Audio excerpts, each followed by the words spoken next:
Eagles for the right to play for a state championship. Let's greet you here from the booth here for a second, then you can check out the field. As you can see, it's snow covered. I'm Dave DiNatale. Happy to have you with us tonight as one of these two teams in 6 days will be playing for a state championship at Tom Benson Hall of Fame Stadium next Thursday evening.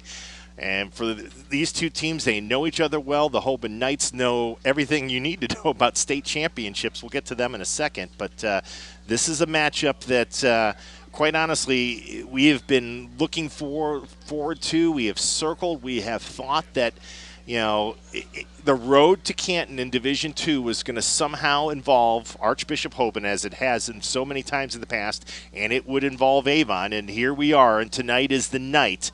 For the Avon Eagles, this is now their fifth straight year in the state semifinals. 2017, 2018, and 2020, they were knocked out by this very same program, the Archbishop Hoban Knights, and in 2019, they were knocked out by Massillon. Now, if you're Avon and you want to feel optimistic, think about this. So many times when these two teams have met in the past, or when Avon played Massillon 2 years ago in 2019, they've been injured. Key players. 2 years ago they had to play their third-string quarterback and use a wildcat because their top two quarterbacks were injured. They've had key players at this point in the season missing.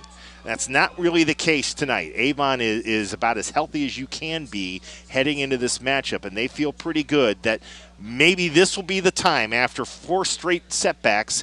This will finally be the time to get back to the state championship game. Avon played in the state championship game in 2011. Didn't win it that night, but Mike Elder and company trying to get to that point again here, and they'll need to beat Archbishop Hoban in order to do it. And all the Knights have done over the last 7 seasons, Tim Terrell and the Knights, 90 wins, 8 losses, 5 state championships. They won the title in Division III in 2015 and 2016, and then Division II championships in 2017, 2018. Got knocked out of it by Massillon in 2019, but then came back in 2020 last year and won the championship back. So they have won the Division II crown in 3 of the last 4 years, and they have won 5 state championships going back to 2015. It's a juggernaut. It is a monster program that Tim Tyrell has put together in his 9th year at the helm of the Knights. And tonight's game, as you look on the field, it's snow-covered. When I got here at about 5 o'clock, it was about 31 degrees. The rain and sleet that we had here in Northeast Ohio earlier in the day obviously had turned to snow, and we're a little bit higher elevation here.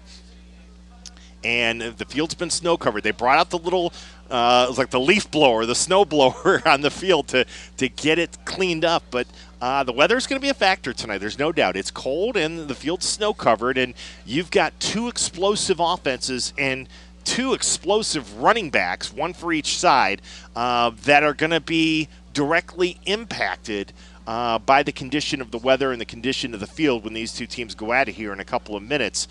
Let's start first with the Knights. Lamar Sperling has put together, let's see, I think we're going to have the anthem here in a moment. So let me just have this here for you. Not quite yet, but we'll have the anthem in a second. Lamar Sperling has put together a remarkable run in the playoffs. The 5'10", 180-pounder, overall for this season, in 14 games, 2,540 yards, 7.7 rushing average, and 39 touchdowns. But he has played his best ball. Oh, here we go. Here's the anthem, folks.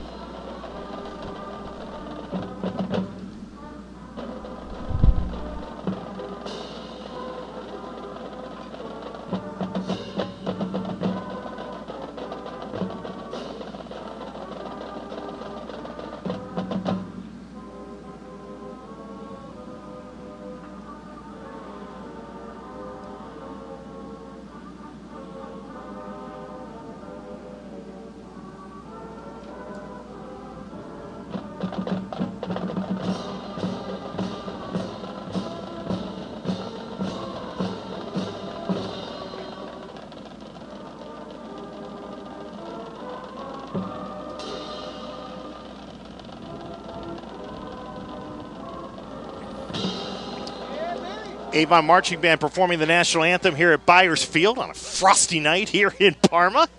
As we welcome everybody back here, and let's just finish our discussion. Let's talk about Lamar Sperling and what he's done for Archbishop Hoban running the football over the last couple of weeks.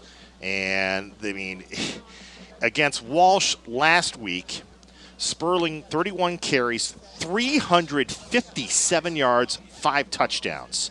Against Nordonia 2 weeks ago, 198 yards, 4 touchdowns.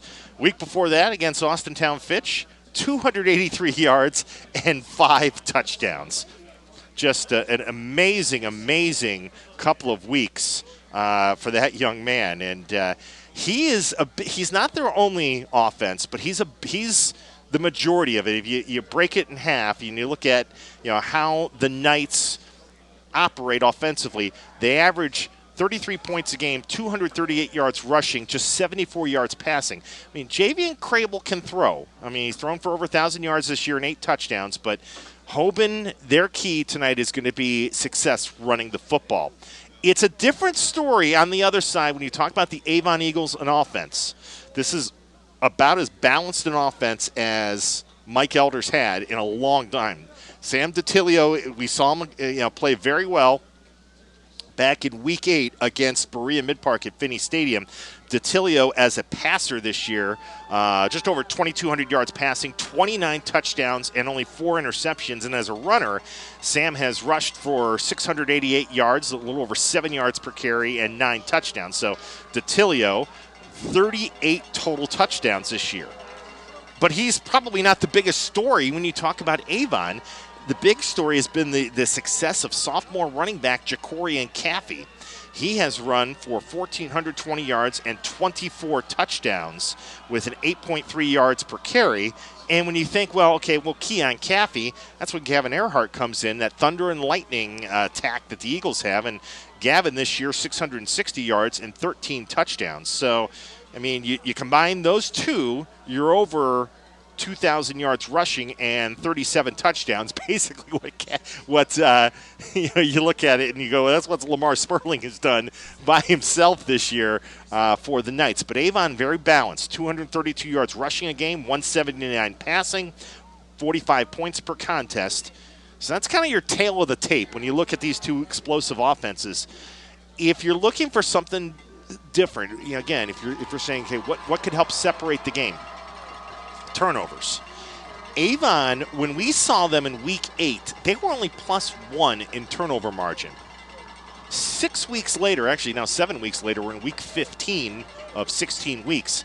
The Eagles are now +12. So they have cleaned themselves up, and they've done a better job of making explosive plays on defense and forcing turnovers. And that's going to be something to definitely watch tonight because with these two talented teams, it may indeed come down to turnovers and who's able to make the best plays and the biggest plays defensively for the Eagles and the Knights.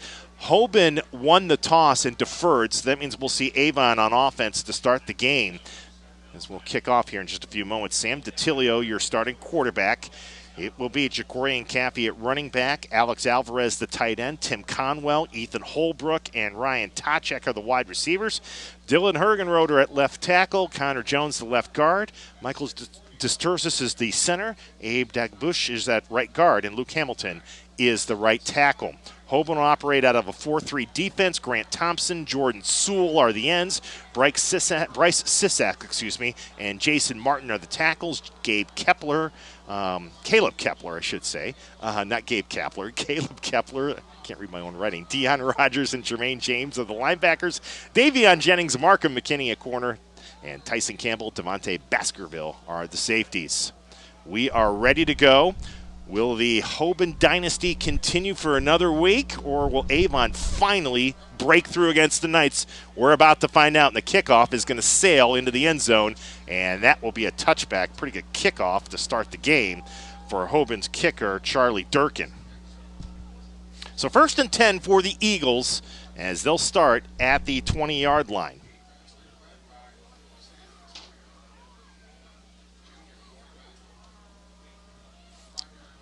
For Avon, this is their 12th straight appearance in the playoffs under Mike Elder, 13 in the last 14 years. They have built one of the top programs in Northeast Ohio, but for them right now, this is the mountain they have to climb. It's Hoban. 1st and 10, Eagles. From the 20-yard line, DeTilio, quick drop, throws, and we've got whistles as Holbrook makes the catch, but that play won't count. And Avon will be guilty of a false start. Back him up to the 15-yard line and make it a 1st and 15. Hoban had an interesting start to their season. They were the first to tackle the juggernaut that is Bishop Sycamore, the team that we ended up finding out had some major question marks and ended up not playing any more games after the first, I think, the 2nd or 3rd week of the season. As we got a bit of a delay here before we get set up here. It'll be 1st and 15 for the Eagles at the 15-yard line. All right, officials say we can go. Caffey will stand to the right of DeTilio with 3 wide receivers. Sam was going to go on a quarterback draw with some room across the 20 and out to the 21-yard line. So he gets back the yardage loss there, and it will be 2nd down and about 9. The Knights had to kind of survive a double overtime game against Walsh Jesuit, got the win in the regular season, lost to a team in New Jersey, but they also lost to both St. Edward and St. Ignatius in the regular season. But that really has made them battle-tested, and they have been so sharp in the playoffs. 2nd down and about 10. DeTilio flushed, throws one deep to the right, and it goes into the Hoban bench. And actually, I'll tell you, one of the Knights had a chance as it was sailing out of bounds to maybe get an interception, but it's incomplete, and it will set up 3rd down and 10. Good pressure coming from Sewell on the end in the face of DeTilio. So it'll be 3rd down. They actually spotted at the 20, so we'll call it 3rd down and 10. But that it's one of those things we talked about with turnovers, but it's the same thing with penalties. I mean, if you're going to beat Hoban, if you're Avon, you got to play almost letter perfect. You know, Mike Elder's talked about that. 4 wide receivers for the Eagles. The Knights look like they're showing a little blitz here. On 3rd down and 10, DeTilio steps up. He's got time. He throws in the direction of Holbrook, but it's incomplete. And he was pretty well covered there over on the far side. I think Jennings was over there on the coverage, and it's essentially a 3-and-out with that penalty for the Eagles, and they'll have to punt. We'll get our first look of the night at the outstanding punter-kicker, Nathaniel Vakos. He averages about 41 yards per punt. And Hoban will have double safeties at their 40-yard line amongst those back there for the Knights. Is Sean Parnell on the near side. Vakos will kick it on right to the 40-yard line. It's picked up by Jennings, gets across the 45 and out to the 46-yard line, and that's where the Knights will take over 1st and 10 on a shorter field now near their own 47. As Javian Crable and company ready to go. Sperling at running. Sperling at running back, excuse me, there we had a little headset issue. Devin Bell is your fullback, Sean Parnell and Ricky Williams the wide receivers. Parker Falkenstein is the flanker.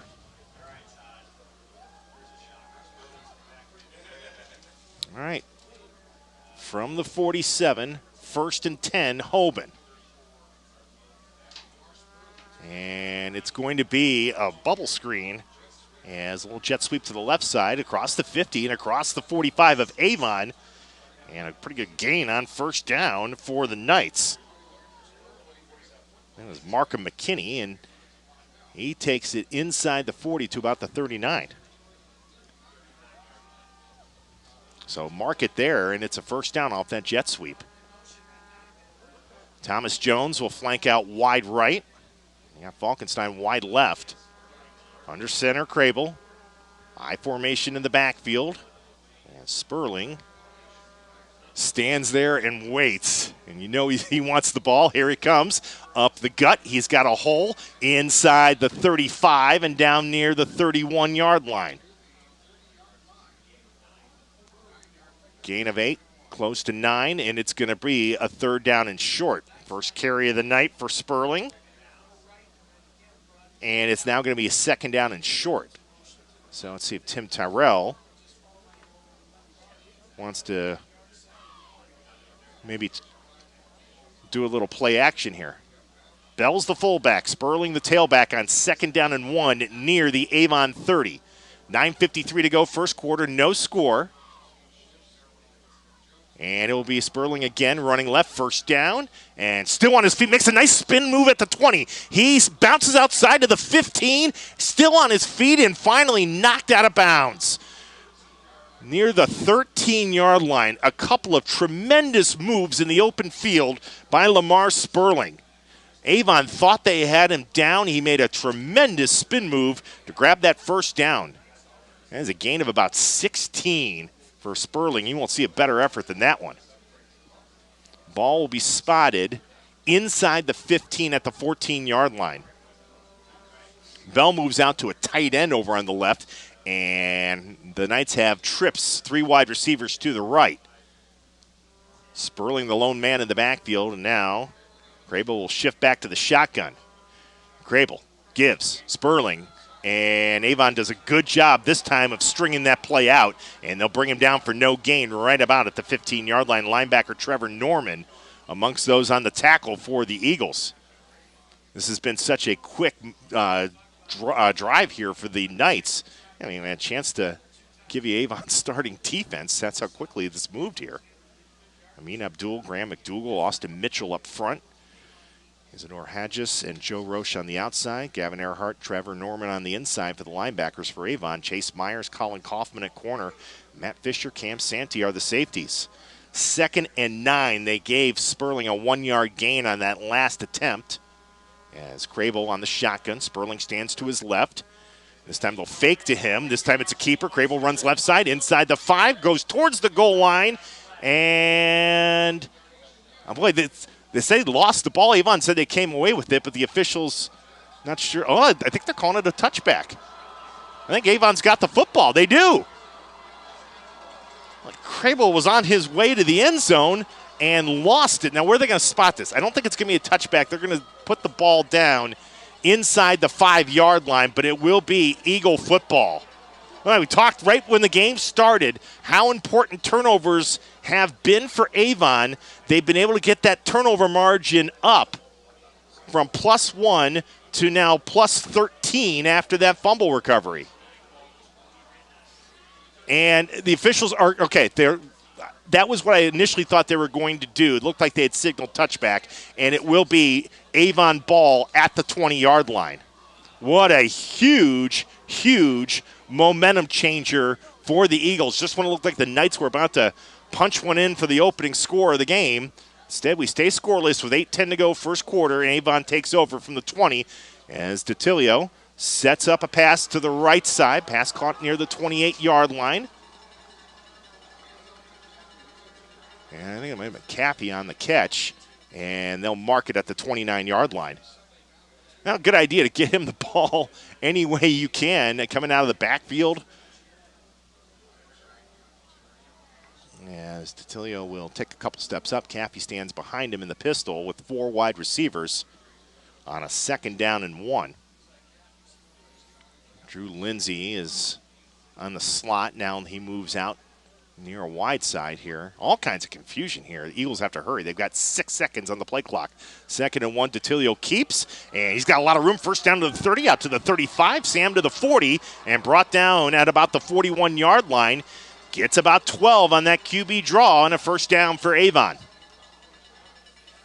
Student body left. Hergenroder, the left tackle, opened up some space for him along with the wide receivers. You had trips on that left side, and that enabled DiTilio to have some space. Now it's a first down for Avon at their own 41. Holbrook out wide left. You've got 2 receivers wide right. Caffey will move now to the left of quarterback Sam DiTilio. Claps his hands, gives Caffey to the 45, to the 50. He's to the 45 of Hoban, breaks a tackle, and finally brought down at the Knights' 39-yard line. First carry of the night for Jacorian Caffey is a good one as it moves the football into Hoban territory at their 39-yard line.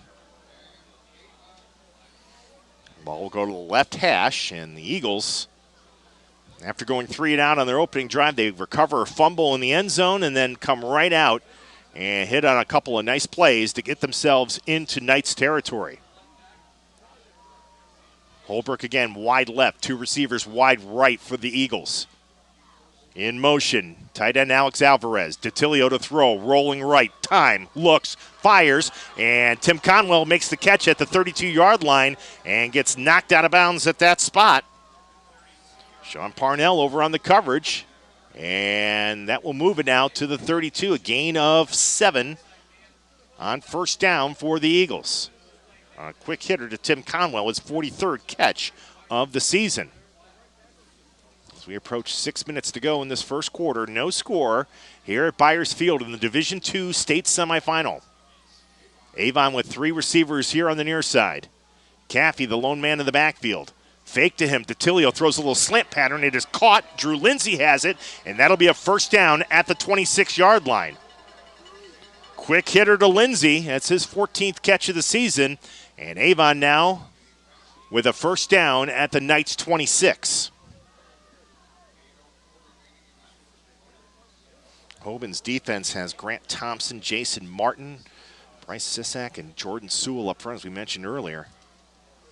We've seen Sewell get a little bit of pressure on, at least on that first drive, on DeTilio, but Avon shortened things up, and that's helped. DeTilio the throw on first down. He'll tuck and run as he was just kind of pocket collapsed, and he's able to get a yard to the 25, and they may even give him a little bit more than that, but that was just the result of good coverage. Caleb Kepler, the linebacker, able to come over and finish off the play. Second down and a long 9. 5:22 to go here in this first quarter. And think about it this, if you're Avon, you're now in Nathaniel Vaco's field goal range, albeit with the weather conditions, snow on the field and the cold climate. But in this stage now, when you're trying to get any point you can, you're in Vaco's range. Second down, and it'll be a pitch out coming. Caffey's got room to the 20 and brought down at the 19-yard line. Gets about 5 on that pickup, and it will set up a third down and about 3.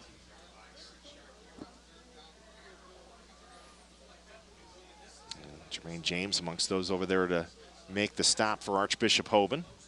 Defense that's allowing just about 17 points per game this year, and it's gotten better as this postseason has progressed. Pistol formation, and Earhart's in there. He gets the carry inside the 15, and Gavin puts his head down, takes it to about the 12-yard line. Give him 7 on his first carry of the night, and it's another Eagle first down. So you take out the Lightning, you bring in the Thunder, and the result is still the same. First down, Eagles. Ryan Tachek will go out wide right. Conwell on a slot right. Holbrook out to the left. Eagles trying to draw first blood here at Byers Field from the 12. DeTilio will keep it on the quarterback draw to the 10. He's to the 5, puts his head down, and scores! Touchdown, Eagles! Sam DeTilio, a 12-yard touchdown run to put Avon on top, 6-0 with 3:56 to go in the opening quarter. That was a very impressive 80-yard touchdown drive for Avon that had a good mixture of runs, quarterback draws, a couple of them from DeTilio, including that touchdown, and some passing as well. That has been one of the big differences, I think. We'll kind of touch on that point more here after this Vacos extra point attempt. Ball is down, kick is up, on its way, and on its way to Red Lobster across Day Drive. It's good. Vacos now 72 out of 72. It is PATs. And Avon leads 7-0 with 3:56 to go here in the first quarter. You know, in previous years, during this run that Avon has played now in their 5th straight state semifinal, you know, times you'd think, well, they may be a little too one-dimensional. Maybe one year they've had two, you know, they've been really able to run the ball, or one year they've had really good quarterbacks or what have you. This is as balanced as I can remember an Avon team in covering them. And we really saw it on that drive, their ability to, you know, get a pass to Conwell, get a pass to Caffey, you know, and then Caffey runs, Earhart runs, DeTilio runs. That's Avon football the way they want it, and it's a good start for them as they take that 7-0 lead, and now it'll be Hoban's turn to try to respond after looking like they were about to get the game's first touchdown before a fumble in the end zone. Hoban will have 3 back deep to receive. I'm trying to see if Sperling is one of them. I would have him back there. But of course, with Vacos, good luck trying to get a return. Very often, the results of his kickoffs are touchbacks. And this one will be no different. Ball goes about halfway into the end zone. It will be a touchback. Marker McKinney just kind of took a look at it and said, no, I don't think they'll let me bring it out. So 1st and 10 for the Knights at the 20 as they look to respond here, now trailing 7-0 in this Division II state semifinal. The high school football game of the week right here on WKYC and WKYC.com is presented by Chick-fil-A, home of the original chicken sandwich. You stop by your neighborhood Chick-fil-A in Cleveland, Akron, Canton, all across Northeast Ohio, including right here in Parma on Ridge Road, right outside of Byers Field. All right, Crable ready to go now, 1st and 10, after the fumble on the previous carry in the end zone.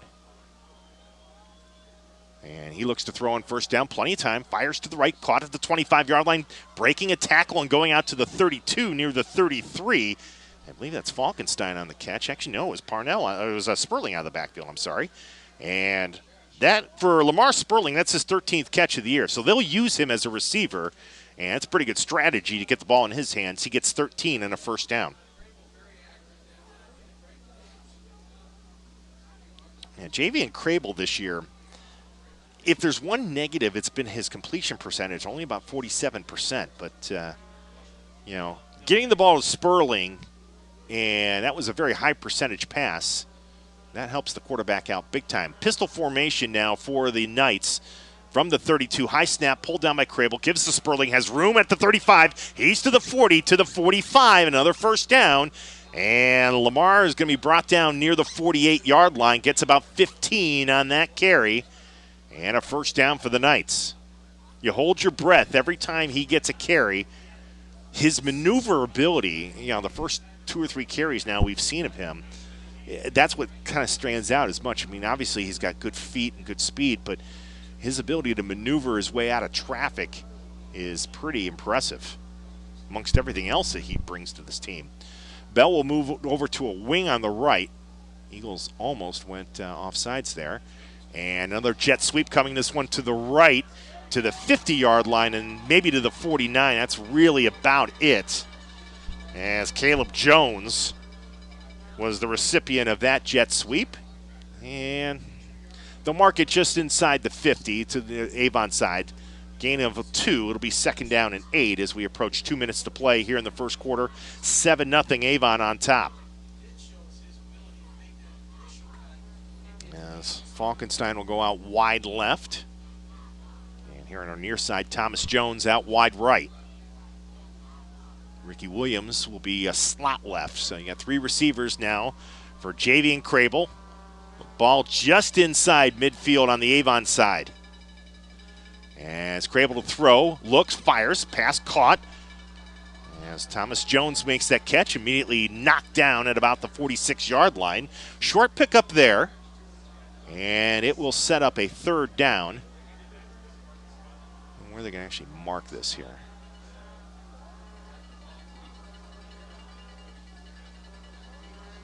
They still haven't.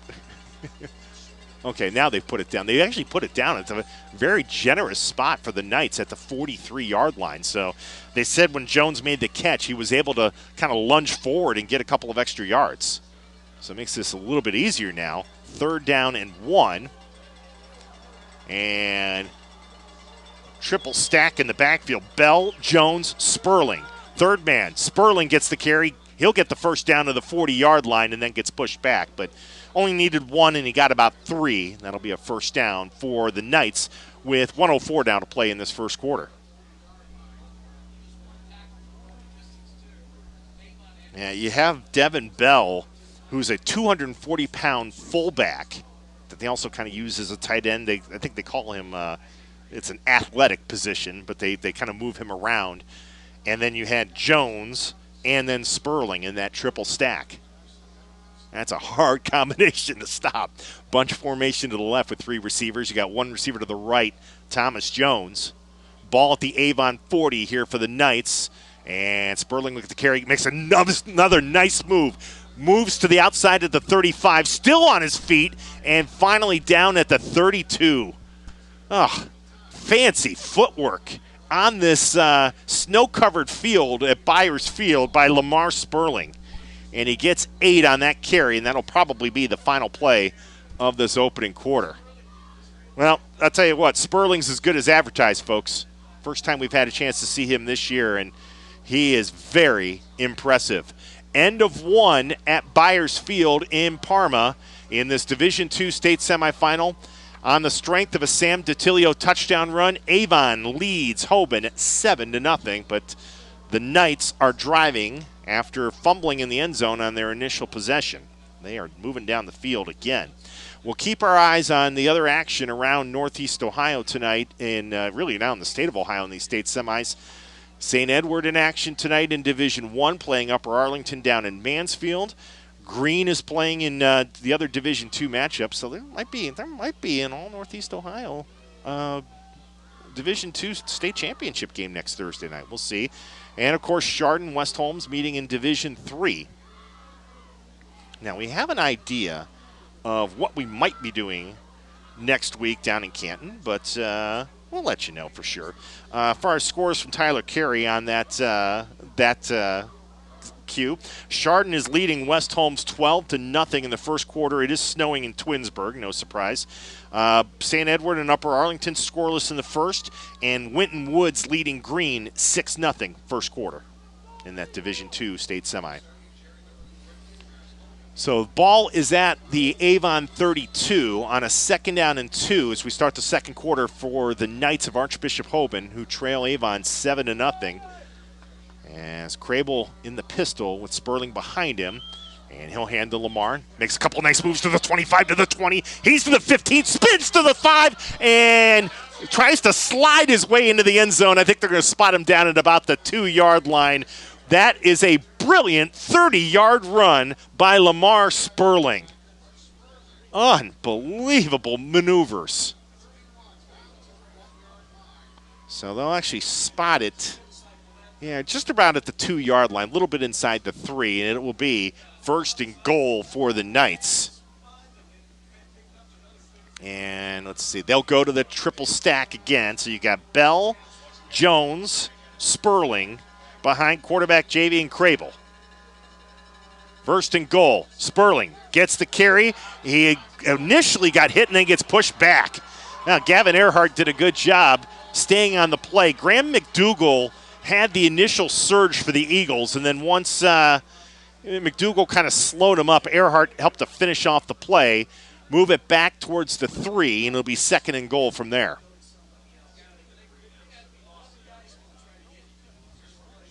And you need, I'll tell you what, Sperling, 5'10", 180 pounds, but his center of gravity and his footwork, he's just hard to bring down. And we're going to have a timeout taken by the Knights. That'll be their first of this first half. 7-0 Avon with 10:46 to play here in this first half. Lamar Sperling, by the by, that performance we mentioned against Walsh Jesuit, 31 carries, 357 yards, and 5 touchdowns, made him our final playoff performer of the week. We did that in the playoffs after doing the Game of the Week voting for you at WKYC.com and our partners Chick-fil-A. So Lamar Sperling was our performer of the week. Somebody who voted for him is going to get a free meal courtesy of Chick-fil-A, and we thank them. We thank all of you for voting all year long. We won't have a vote here next week when we head to the state championship round, but thanks for taking part week in and week out in our regular season voting for the game of the week, and certainly now in our playoff performers of the week. It's been a lot of fun this year to involve a partner like Chick-fil-A and have some fun with you as the fans and get your thoughts on where we should go and who performed the best. And that's been fun this year to have that. Back to action out of the timeout. It will be now 2nd and goal back at the 3 for Hoban. Again, same look, triple stack in the backfield. Bell, Jones, Sperling. Sperling again, up the gut, stood up and dropped by Graham McDougall. Trevor Norman came in to help finish off the play, but McDougall knifed in there quickly to make the stop at the line of scrimmage. It'll be 3rd and goal. Yeah, Eagles really kind of selling out there, and now they're going to kind of change their personnel grouping here on 3rd down. Because I think Hoban just kind of changed their grouping here as well. So 3rd and goal. Yeah, Hoban will come off of the triple stack and go to a shotgun here. Sperling stands next to quarterback Javian Crable. Receiver in motion is Parnell. Ball to the end zone, thrown, and is caught. And Parnell's got it. Touchdown, Hoban. Javian Crable hit Sean Parnell for a 3-yard touchdown pass, and that gets Hoban on the board. They trail 7-6, pending the extra point. Crable's 9th touchdown pass of the year, his 3rd to Sean Parnell. Good response drive by the Knights as they moved down the field 80 yards, helped big time by Lamar Sperling, but on 3rd down they were able to go away from the run and find success on the touchdown pass to Parnell. Charlie Durkin for the extra point. Ball is down. Durkin with a good leg gets that kick up, and it is good. So we are deadlocked at 7 apiece, 9:57 to go here in this first half.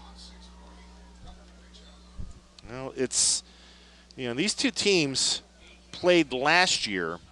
As we mentioned, they've played in the state semifinals. You look at their history in 2017, 2018, and 2020. We were at the 2018 game, and that was, I think it was 42-7 Hoban. But last year was a tight ball game until the 4th quarter. And, in fact, I think Avon was trying to drive for a tying score, and Hoban ended up taking a pick 6 back for a touchdown en route to a 28-14 victory, and they advanced then to the state championship and won it again. So far, we're in for another tight one here in Parma. As Durkin will kick it off. And let's see, Tommy Tachek is back deep to receive, along with Ethan Holbrook. And I think Garcia is the 3rd man back there. 7-all tie as Durkin approaches the football. And it's going to be returnable as Avon will get it at the 5-yard line. Holbrook to the 20, out to the 24-yard line, and cut down at the 24. Xavier Williams with the tackle on special teams for the Knights, and Avon will start at their own 24-yard line in this 7-7 tie, 9:50 to go in the 2nd quarter. So Sam Titilio with a touchdown run. And then you've got the Crable to Parnell touchdown pass, and we are all even at 7 in this Division II state semifinal on a snow-covered field here at Byers Field. It's not snowing currently, but good dusting in this higher elevation earlier this afternoon.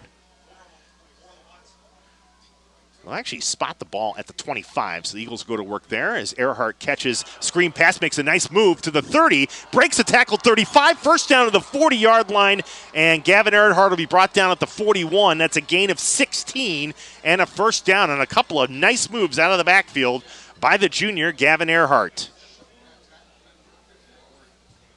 And that's fancy footwork there by Earhart. Tim Conwell will check in, and Earhart will check out. Well, I say he was about to check out. Now Gavin will come back in, and I think Alvarez will come out.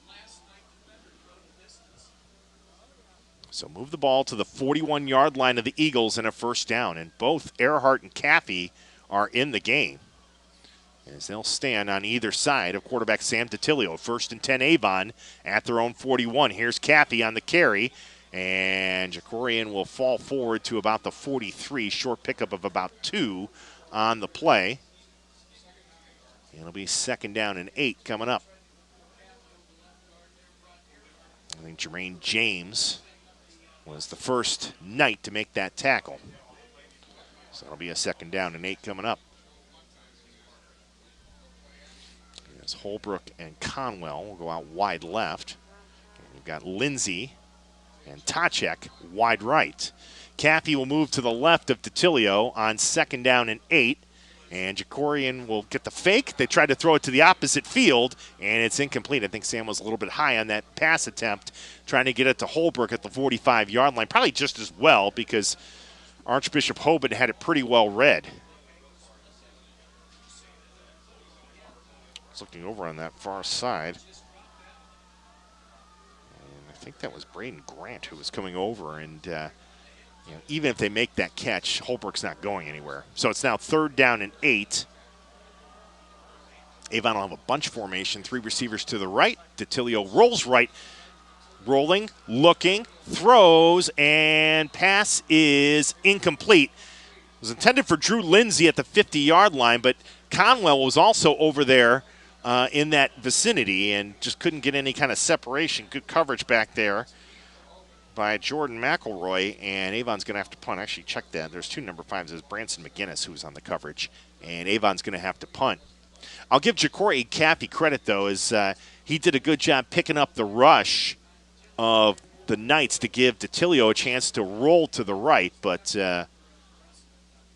DeTilio wasn't able to kind of throw it back across, and Vakos gets the kick away. The punt's going to go back to about the 15-yard line. Over the shoulder catch by Parnell. He'll go to the 20 and knocked out of bounds at about the 23-yard line. Parnell was particularly pleased with getting hit so close to the sideline there, but pretty good run back, all things considered, as he had to make an over-the-shoulder catch on that punt. They'll give him progress near the 26-yard line. I said 23 initially. Where are the officials going to put this at? It looks like about the 26. So it's a first down for the Knights. 7-7 tie, 8:09 to play here in this first half. Dave DiNatale with you on the Division II state semifinal game at Byers Field in Parma. It's our WKYC game of the week. As Crable in the pistol with Sperling behind him, gives the ball to Sperling, runs to his left to the 30, cuts at the 35, and is taken near the 40. And I think they say he stepped out of bounds just prior to getting to the 40-yard line.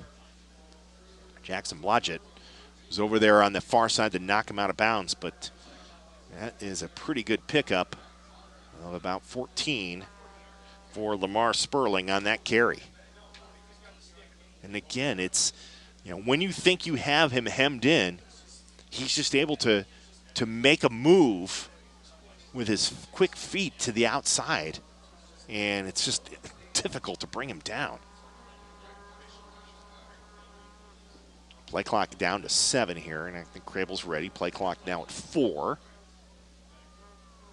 And they'll go on another end around. It's going to be McKinney on it, and Avon strings it out pretty well, and they'll knock him out at the 42-yard line. Not a lot of room for Markham McKinney there, as he was just trying to get to the outside, and Avon kept good leverage there on that far side. Joe Roche among those who were able to make the play and string it out, only about a gain of 2, 2nd down and 8. So we're seeing, that's a second or third jet sweep we've seen so far. It's a good play for a team to run when you've got a feature back like Sperling, because you're so key on watching him, and when the quarterback gives it to a man running outside, you're not ready for it. As Crable to throw, able to get away and run. He's got room to the 50, to the 40, to the 30. Crable along the right sideline, still running, cuts inside at the 10, and finally brought down inside the 5 at about the 4-yard line. Well, that time JV and Crable held on to the football, and a big run in the open field as he gets it all the way down to the Eagle 4-yard line to make it 1st and goal. Yeah, Crable had all kinds of real estate to operate with on the right side. And once Avon was coming in with pressure, and once he figured out that there wasn't any containment on that right side, it had kind of gotten flooded there, and he was able to break through and get a huge run all the way down to the Eagle 4. It's 1st and goal. They'll stay in the pistol look here, so Sperling will stand behind Crable in that short shotgun. From the 4, Sperling gets it. Flags fly, and Sperling takes it down to the 1-yard line, and we'll check on that flag.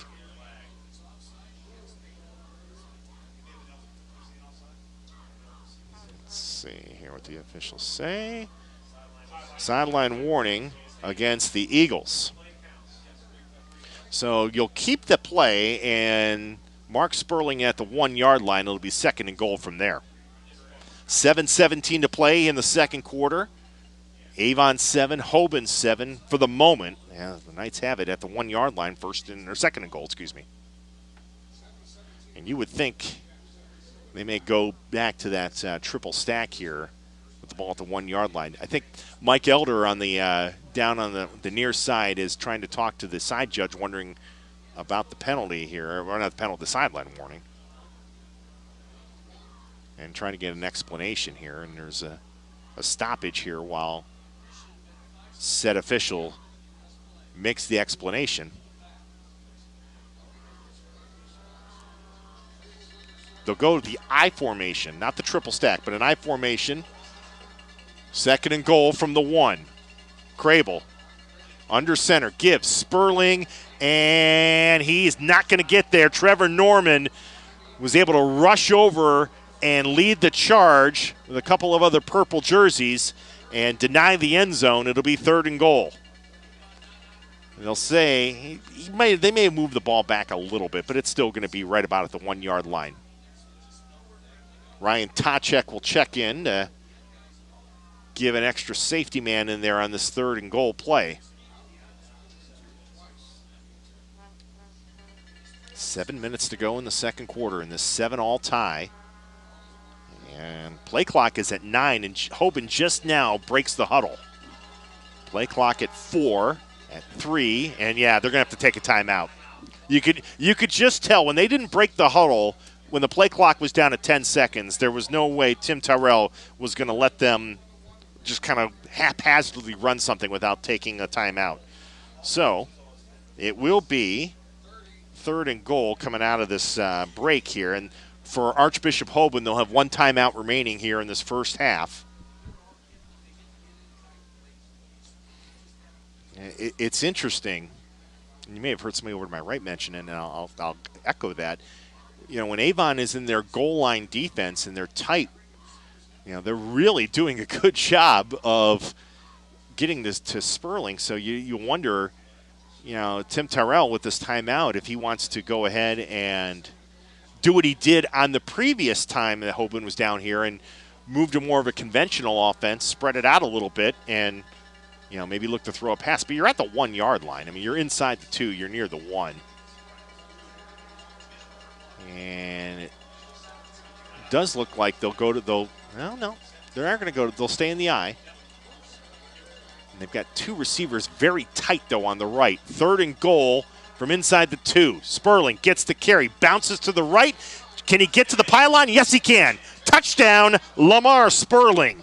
His 40th touchdown of 2021. That's a rushing touchdown. And if you want to be specific, that's now touchdown number 41. He's got 40 rushing touchdowns and 1 receiving touchdown. 13-7, Hoban takes the lead with 6:42 to play here in the first half. As Charlie Durkin in for the extra point. Ball is down, kick is up. Oh, Avon almost got in there and got the block, but the kick is good. I think Austin Mitchell almost got in there to get the block, but it's a good kick. And it's 14-7 Knights with 6:42 to play in this first half. So it's going to be, and keep something in mind here. You know, we've played about half of this second quarter, but remember that Hoban, they won the toss and deferred. So, you know, what Avon does not want to have happen here is get the ball back and have a 3-and-out, or similar to what happened on that last possession, and give the ball back to the Knights. Because at that point, you may not see the ball again for a long time. As Avon will have Kaufman, Holbrook, and Tommy Tachek all back deep to receive. Holbrook has a punt return for a touchdown in 2021. And Tachek, and we're talking about Tommy Tachek in this context, Tommy has a touchdown via a kick return this year.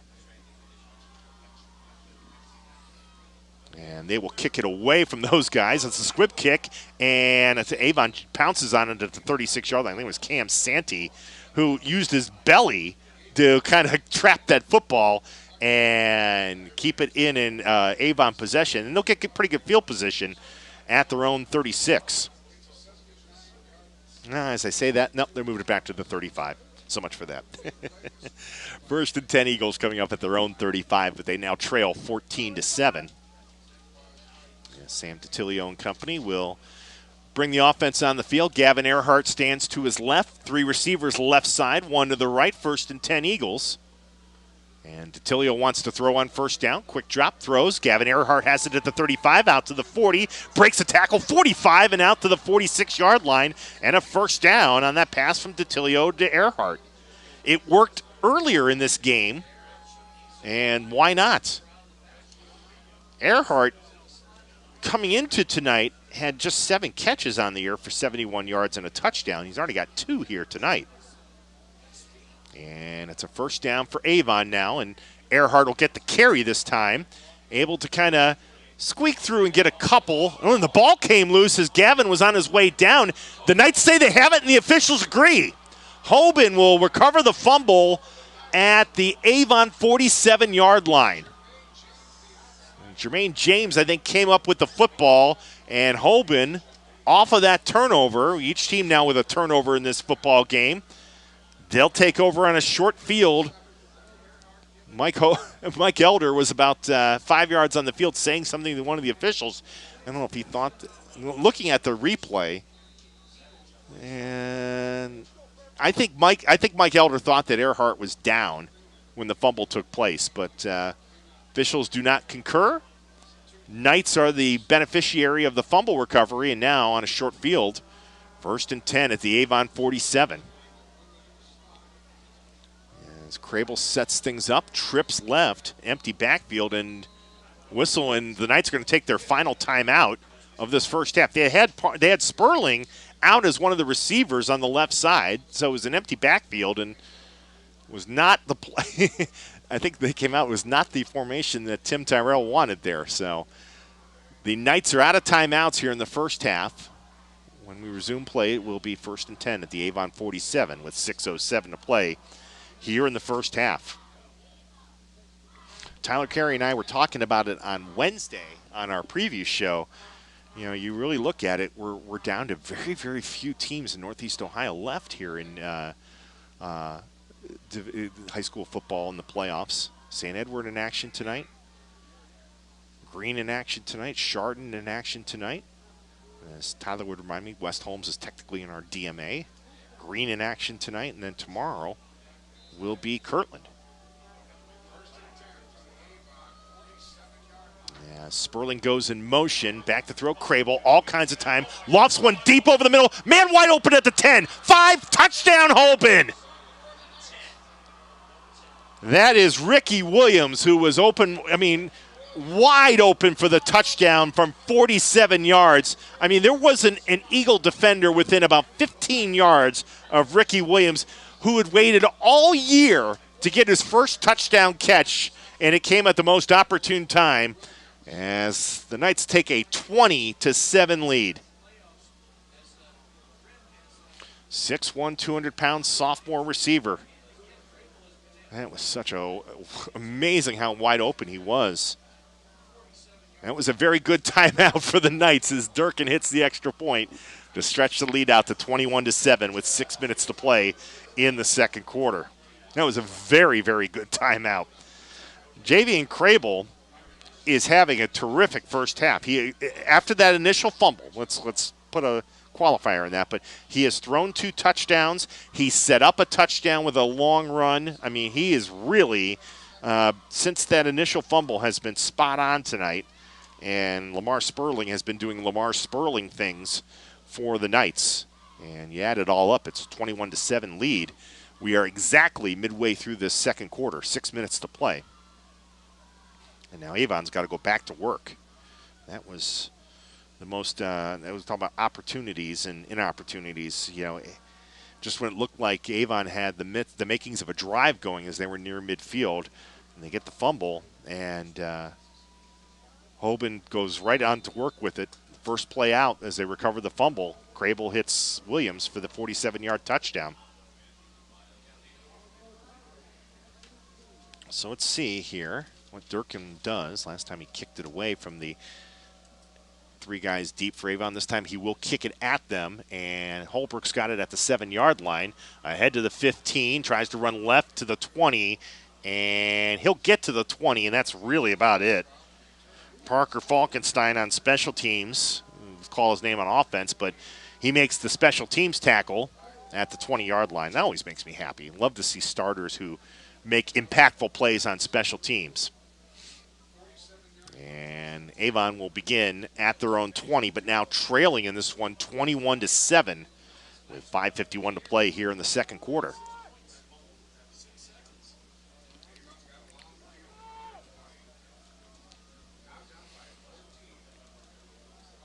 So let's see here what Mike Elder and company will do. Ball to left hash at their own 20. Cappy back in there at running back as Avon will go to the pistol, and it will be DeTilio keeping it on the fake. Actually, no, make that Cappy on the run. I'm sorry. And Jacorian will take it out to the 26-yard line, maybe the 27. I thought DeTilio had kept that. It was a good read option there. And Avon gets a pretty good gain on first down, about 7 on that pickup.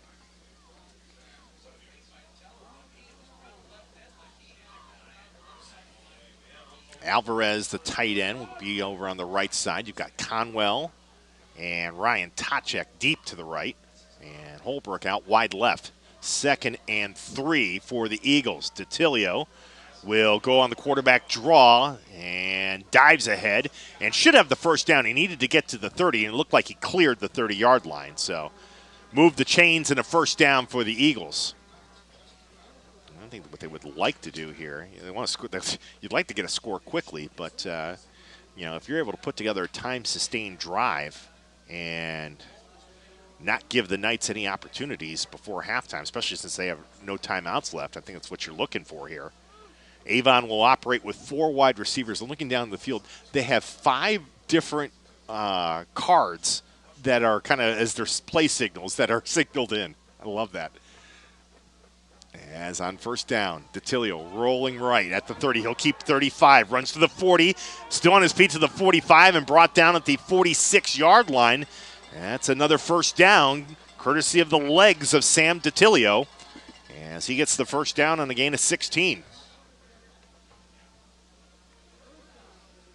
Just good patience there, and just kind of RPOs, they always talk about, run-pass option. He had the room to maneuver and was able to get some real estate to the right and a first down. Tachek and Conwell this time will go out wide left, Holbrook wide right.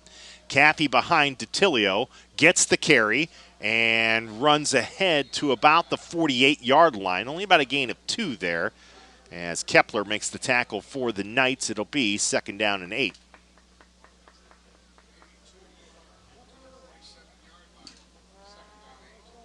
As we go under 4 minutes to play in the second quarter, Knights 21, Eagles 7 here at Byers Field in the Division II state semifinal. The winner will move on to play either Winton Woods or Green next Thursday at Tom Benson Hall of Fame Stadium. Holbrook in motion, 2nd and 8 Eagles from their own 48. DeTilio pops one for Conwell, makes the catch at the 30-yard line for a first down. In heavy traffic, Tim Conwell gets a gain of 22 and a first down, and DeTilio put it right where it needed to be. But I'll tell you, Conwell and Tim we saw in Week 8 was a little bit banged up that week too. He comes out after that hit, and it'll be Garcia will come in to replace him. But that was a heck of a catch by Conwell in heavy traffic.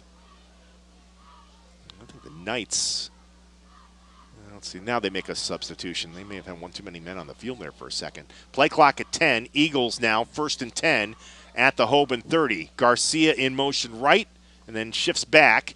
DeTilio will go to the quarterback draw behind Cappy, and he'll take it inside the 30 to about the 28-yard line. Short pickup there. Cappy was out lead blocking there on the play, and Devontae Baskerfield amongst those on the tackle for the Knights. I think, again, Caleb Kepler also was over there, and it'll be 2nd and 8.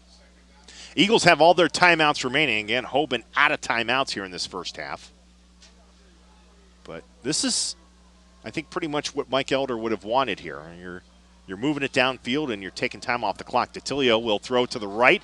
Pass caught at the 25, inside the 20. Another Eagle first down as receiver goes sliding across the field turf in the snowy conditions. I think that was Caffey on the catch. And it is a first down as Jacorian is brought down at about the 16-yard line. So gets about 12 on that catch, and it's another Eagle first down. Under 2 minutes to play, first half. 21-7 Hoban. Avon knocking on the door now at the 16-yard line. DeTilio on the shotgun. Will keep it again to the 15, puts his head down, follows his blocks inside the 10, and DeTilio finally gets taken down at about the 8-yard line. That's a fine run from Sam DeTilio, helped out by his offensive lineman, and it'll be second down and about 2, so the Eagles can get a first down without getting a touchdown.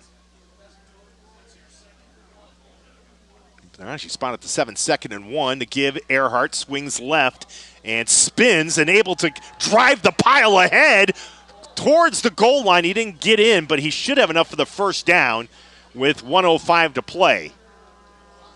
Earhart just refused to be brought down and mark it at the 1, 1st and goal. Under a minute to go, clock starts moving again. This has been a absolutely ball control clinic by the Eagles on this drive. From the 1, 1st and goal, DeTilio keeps it, he'll take it in himself. Touchdown, Avon. Running to the right side, Sam DeTilio with his second rushing touchdown in this first half draws Avon to within 21-13 with 47 seconds to play in the first half. But keep in mind, this drive started basically, there were about 6 minutes exactly to go. And Avon did a great job milking the clock and getting the score. Vacos for the extra point. Ball is down, kick is up, on its way, and Nathaniel is 73 out of 73 on his point afters. 21-14, Knights over the Eagles with 47 seconds to go before halftime. Well, that's exactly what the Eagles needed. But I think going into halftime, they're going to have to figure out a way to put a stop on this Hoban offense because, I mean, Hoban has driven the ball downfield really at will. And the only reason why it's not 28-14 right now is they fumbled at the goal line on their first possession. But every other possession, Hoban's been able to score tonight.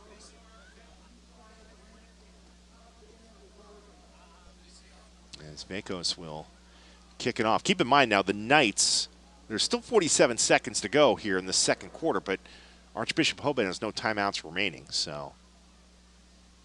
And I would assume Vacos is going to, if we're kicking going south to north, we'll be kicking this towards Brooklyn here, trying to see if he can kick another one out of the end zone here, so. That would mean Hoban would have to start on a long field if that's the case. Vacos will get the kick in the air, and yeah, this will not be returnable for Hoban. Touchback as it's caught about 3 or 4 yards into the end zone, and the Knights will be placed at the 20-yard line with, again, 47 seconds to go. You can do a few things, though, here if you're Tim Tyrell, especially when you've got somebody like Lamar Sperling to work with, as far as being able to get something in the open field here. And then just kind of work the chains to stop the clock. So I wouldn't imagine, knowing Tim Tyrell, that he's necessarily going to be content to head to the locker room with a 7-point lead here. But we'll see. The Knights will at least start with 4 wide receivers, and they'll have Crable in the pistol with Sperling behind him. Jalen gets the carry, runs into his own man, bounces left, and gets something out of nothing to about the 23-yard line. By virtue of hitting his own man, though, that really kind of slowed him up. And Avon, I think, is going to spend a timeout here with 34 seconds to play, figuring, well, let's see if we can't get something here, if we can make a couple of stops and maybe give Vacos an opportunity. Keep in mind, I mean, Nathaniel's got a great leg, one of the best kickers in all of Northeast Ohio. So, you know, if you can get stops here and get the football back, maybe you give yourself an opportunity to draw even a little bit closer. 34 seconds to play here in the first half. 21-14, Knights on top. Javian Crable has thrown 2 touchdowns for Hoban, and Lamar Sperling has a 1-yard touchdown run. Sam DiTilio has run for a pair of scores for the Eagles. For DiTilio now, he has rushed for 11 touchdowns this year to go with his 29 TD passes. 2nd down and 7. So it was a 3-yard pickup by Sperling on that last run. And Hoban will move to more of a, still with 4 wide receivers, but they're going to bunch it up a little bit over to the right and tight. And 1 receiver over to the left. Crable with Sperling behind him in the pistol. 2nd and 7. Sperling gets it. Finds a hole to the 30, 35. Look out to the 40. He's to the 50. Down the left sideline to the 40. Cuts inside 35. Still on his feet to the 30 and out of bounds at the 29-yard line with 25 seconds to go. That's how good he is, folks. Unbelievable piece of running again by Lamar Sperling. And now, we just talked a moment ago that it was, Avon thinking, well, maybe we can get a field goal before halftime. Now, if you're Hoban, maybe you're thinking we can unleash Charlie Durkin here.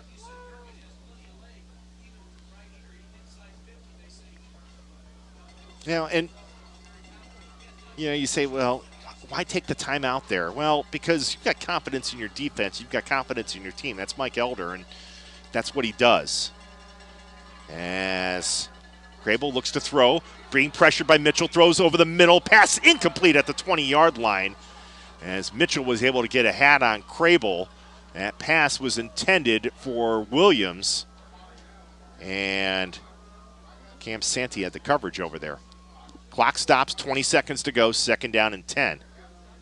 But Austin Mitchell almost had the sack there.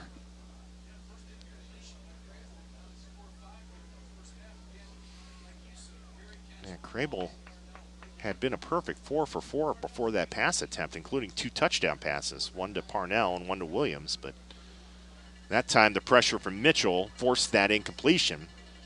And it's now 2nd and 10. Crable going to dump it out. Sperling back at the 35. In trouble. He'll be brought down at the 31. And remember, Hoban can't stop the clock. Hoban cannot stop the clock. They got to hurry. Down to 8 seconds, 7 seconds, 6 seconds. They're going to try and spike it here. 5 seconds, and Crable will spike it with 3 seconds to go. And let's see where they're spotting it at the 31-yard line. It would be a 48-yard attempt here if they're going to bring in Charlie Durkin, or they may just have Crable go for a Hail Mary here.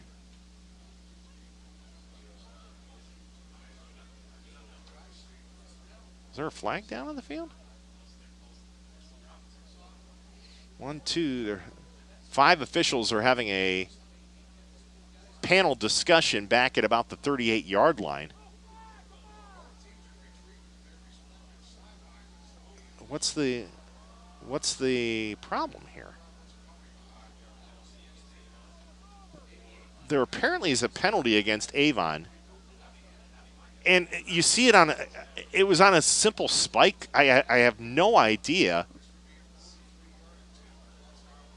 Boy, talk about bailing. I mean, a bailout there. And now this stoppage, they're able to get the field goal unit in as Durkin will attempt a 43-yard field goal before halftime.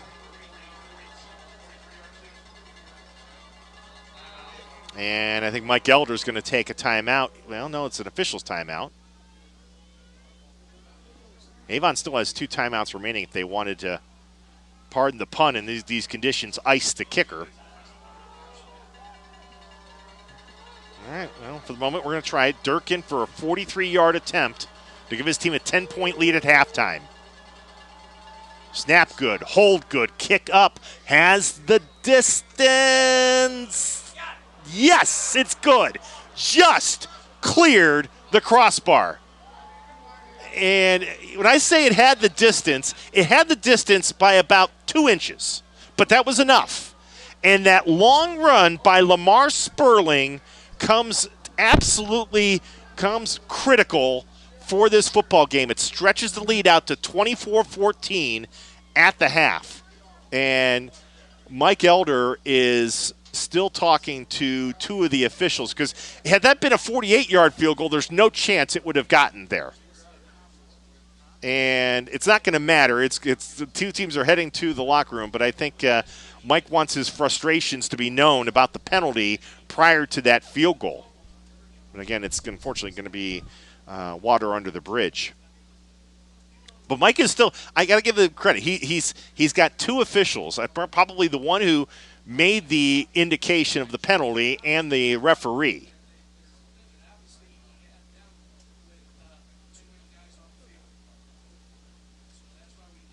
I guess the explanation on that was as Crable was coming to spike the football after the Eagles were able to tackle Sperling, there was one too many men on the field, and thus the reason for the penalty. Interesting. And officials just kind of gave the indication, okay, you can wind the halftime clock now.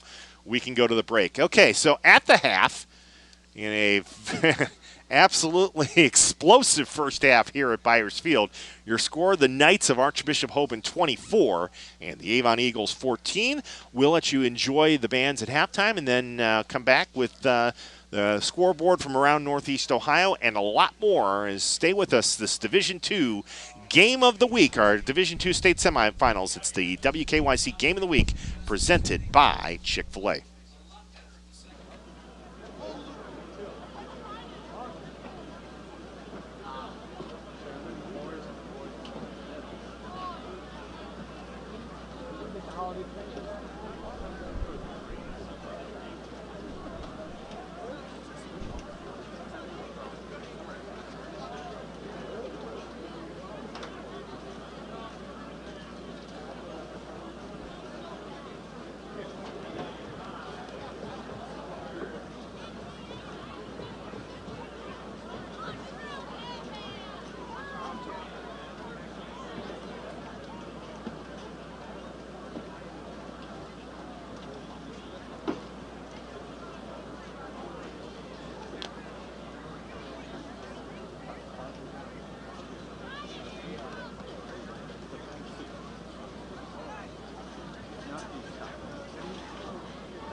attention to our featured jeweler, Sarah Lewis, and we hope you enjoy our edition of Widow's Gathering.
All right, we're back inside the press box here at Byers Field at halftime.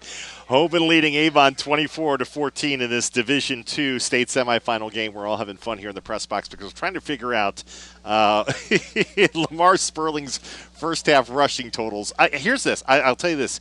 He's halfway to 300. I can guarantee you that. I think we've pretty much on a consensus about 15 carries for 150 plus yards, about 151, and he's got a touchdown in this one. JV and Crable has 2 touchdown passes, a short one to Sean Parnell, and after a fumble recovery, a 47-yarder to Ricky Williams. And Avon's 2 touchdowns have both come from the legs of quarterback Sam DiTilio.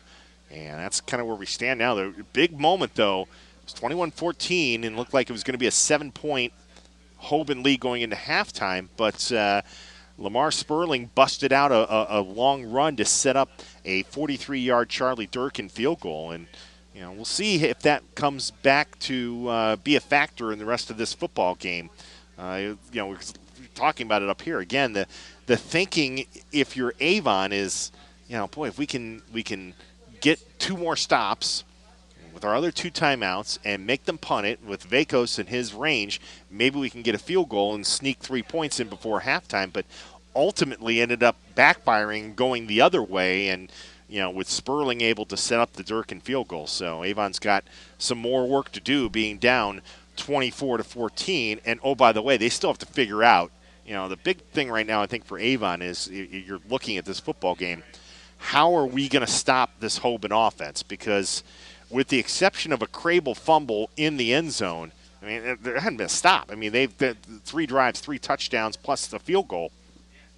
And it's been, obviously Sperling for a good part of it. As we said going into tonight, it was going to be that. But Crable has shown his ability to be a runner, and he's been very accurate with his passing tonight. So Avon's got a lot of work to do to figure out defensively how they're going to deal with the Knights. As far as the scores from around Northeast Ohio in the other state semifinals, the 3 other games that we're watching, remember, really, we're down to obviously our game, these 3 other games I'm about to read, and then Kirtland tomorrow. And that's pretty much where we are at Northeast Ohio for this final 2 weeks of the season. All halftime scores, Chardon in Division III leading West Holmes 26-7. So it looks like the Hilltoppers at this point are going to get a chance to defend their Division III crown next Friday. That would be a 3 o'clock kickoff, by the way, at Tom Benson Hall of Fame Stadium. At least that's, I remember right. It's going to be they'll play the middle game of the triple header next Friday in Division III. So barring any kind of a collapse, Chardon's going to get an opportunity to defend their Division III championship. The other 2 games are very close. In the other Division II state semifinal, it is Winton Woods leading Green 13-7. I believe they're playing that in Westerville. That's at halftime. So we'll see if Green can do what they did last week and find a way to rally and topple another team like they did last week against Massillon. Also at the half, down in Mansfield, Upper Arlington leading St. Edward 10-7. So Eagles, we're here last week and we saw the Eagles probably play their best game of the season as they beat a very, very good Medina squad. But so far tonight, offensively, the Eagles haven't been able to do a whole lot against Upper Arlington, and they trail 10-7 at halftime. So we'll keep an eye on that. And then remember, we'll be watching and listening for Kirtland tomorrow in the Division 5 state semifinal. They'll play Ottawa Glandorf out in Clyde. And if the Hornets can take care of business tomorrow, that would put them right back in their home away from home, Tom Benson Hall of Fame Stadium. That would be a Saturday night game. Yeah, just real quick while we have a moment here at halftime. Basically, here's how the schedule is going to work for next weekend in Canton. Thursday night will be the Division II state championship game. So the winner of our game will play the winner of Green and Winton Woods. That will be next Thursday night down in Canton. Then Friday, the morning game is the Division IV state championship. And then that 3 o'clock afternoon game will be the Division III title game. And again, it looks very much right now like Chardon will be there to play on Friday. And then the primetime game next Friday will be Division I. And then again, Saturday we'll have Divisions 7, 6, and then 5. So that would give Kirtland the opportunity to play in the primetime game Saturday night for yet another state championship for Tiger Laverty. First things first, they got to get past Ottawa Glandorf tomorrow night. They do that, and they'll get an opportunity to play for the state championship. But just kind of watching here, it's about, they'll actually put some more time on the clock, I believe. But both teams have been, and of course a lot of it has to do with the cold, but both teams have been in the locker room for a long time, and this is adjustments. I mean, this is, I'm sure for Hoban, they're trying to figure out, boy, how can we contain Sam DiTilio, because DiTilio's,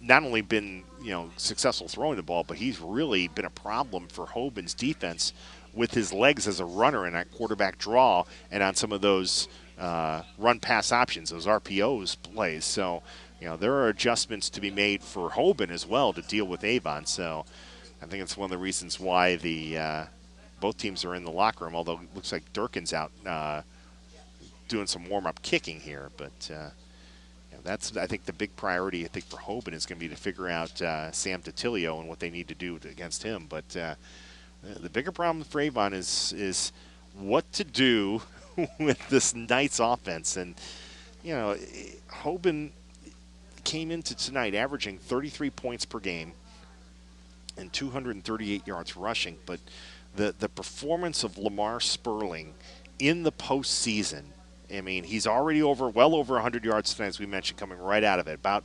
151 by our mutual, I think, agreement. That's where we're going to mark him at. He had 357 last week against Walsh, 283 against Austintown Fitch, 198 against Nordonia. He's on just like another universe of excellence right now, and it's funny. It's some conversations were happening here in the press box, and I think I might agree. If it's Drew Aller, to me, is I think still the guy that I think is going to be Mr. Football. But if they had a Mr. Playoff Football, I think it would be great. It would be Lamar Sperling, no doubt. I mean, he has just raised his and his team's performance to another degree, and that's, to me, one of the things that you look at Hoban and say, yeah, there was a lot of talk. It's like, well, yeah, there are a lot of sophomores and juniors. Williams is a sophomore, Bell's a sophomore, Crable's a junior, Sperling's a junior, but they're talented, and I think they have gotten a lot better as this postseason has progressed. So, as far as first half numbers, some individuals for you. Again, Sperling, 15 carries for 151 yards and a touchdown. Crable, as a passer, 4 out of 5 for 60 yards and 2 touchdowns. Most of that coming on the 47-yarder to Williams. But as a runner, Crable has carried the ball for 70 yards and would have had a touchdown, but Avon was able to strip it from him in the end zone for a touchback. And that's one of the reasons why this is still a very competitive game right now. I mean, Hoban, again, every drive but that first one with the fumble has resulted in a score, 3 touchdowns and a field goal. For Avon, Jacorian Caffey, 8 carries for 39 yards in the first half, 2 catches for 21 yards. Sam DiTilio, 7 for 11 passing for 79 yards, and he has rushed for 55 yards and a pair of touchdowns. So those are your first half individuals, and you add it all up, and it's 24-14, Archbishop Hoban in the lead. Now, what's at stake for this game? I mean, Hoban has been, you know, you talk about dynasties in high school football, and obviously we use that term with what the Kirtland Hornets are doing. But, you know, just the amazing run of Hoban and Tim Terrell over the last few years. You know, state championship win in Division III in 2015. They repeated in 2016. Well, got to move up to Division II, guys. No problem. They win the Division II championship in 2017, 2018, and last year in 2020. The only bump was a loss to Massillon. I think it was in the state semis in 2019. That's been it as far as the playoffs go. I mean, this has been just a magnificent run. And, you know, you think about coaches in Northeast Ohio that have won state championships, or certainly multiple ones. I mean, you know, Chuck Kyle, Tiger Laverty come to mind, and then, you know, a few that have won. I'm talking active coaches. You know, Chuck Kyle comes to mind. Tiger Laverty comes to my mind. Obviously, Mitch Hewitt and Chardon, they're going to try and win another one the way they're going right now. Jeff Grubich up at Kenston, Bob Mahalik at Aurora. I mean, Tim Tyrell, it's in 9 years, 5 state championships, and could be number 6 if this score holds and they advance to the state Division II championship game next week.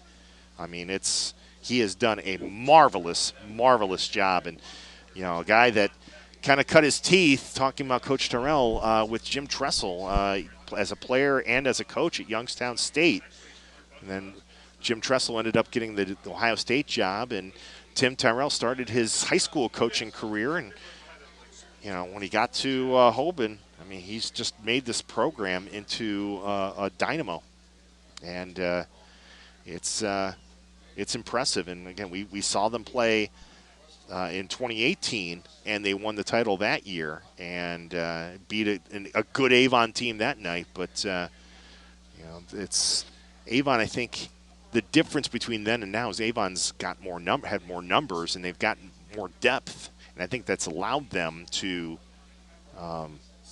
be in a position now in the state semifinals. They've got healthy players, and I think that's been a big important for them. But all that said, the Eagles have work to do. They trail as we get ready to start the third quarter, 24-14 against Hoban in the Division II state semifinal. We remind you the high school football game of the week right here on WKYC.com is presented by Chick-fil-A, home of the original chicken sandwich. You can stop by your neighborhood Chick-fil-A in Cleveland, Akron, Canton, all across Northeast Ohio. And as I always say, I prefer the chicken sandwich without the pickle, but the guys I've had with me this year, Dennis Maniloff, I didn't ask Tyler Carey if he's pro-pickle or anti-pickle on the chicken sandwich, but D-Man and Dennis Maniloff and Mark Bunch-Bishop both say, I'm crazy. I don't do the pickle, sorry. But we appreciate Chick-fil-A. They have been great partners this year for our Game of the Week. They've been a part of the voting process for our Game of the Week in the regular season and our playoff performance of the week here in the postseason. Hoban won the toss and deferred, so they'll start the second half with the football, and Pecos will kick it off. Parnell amongst those back deep to receive. And it's a 10-point lead for the Knights. Trying to defend their Division II state championship. As Pecos' kick will sail into the end zone. That's another touchback. And on that line driver, it'll be 1st and 10 at the 20 for the Knights here in this third quarter.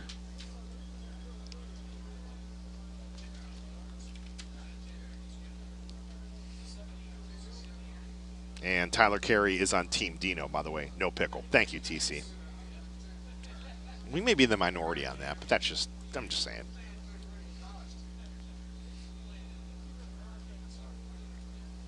So the Knights will start at the 20-yard line here to begin this second half, leading 24-14. Crable with a pair of touchdown passes, Sperling with a 1-yard touchdown run, and Charlie Durkin before halftime with a 43-yard field goal. Shotgun, Crable gives Sperling to the left with room to the 25, maneuvers his way for a first down to the 30, and dragged down at the 32-yard line. Another big run courtesy of Lamar Sperling, and Tommy Tachek finally made the tackle from his safety position after a gain of 12. So about $1.63 if you're scoring at home for Sperling. He's the deep man in the pistol behind quarterback Javian Crable. Bunch formation to the right here for the Knights on 1st and 10 at their own 32. As Crable gives Sperling to the right, and Avon will string it out and pull him down at about the 35-yard line. Jackson Blodgett made the tackle for the Eagles. That's about a gain of 3, however. 2nd down and 7.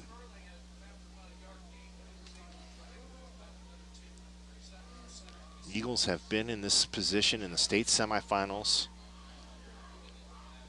5 straight years. They lost to Hoban in 2017, 2018, and 2020 in the state semis. They lost to Massillon on this very field 2 years ago in 2019.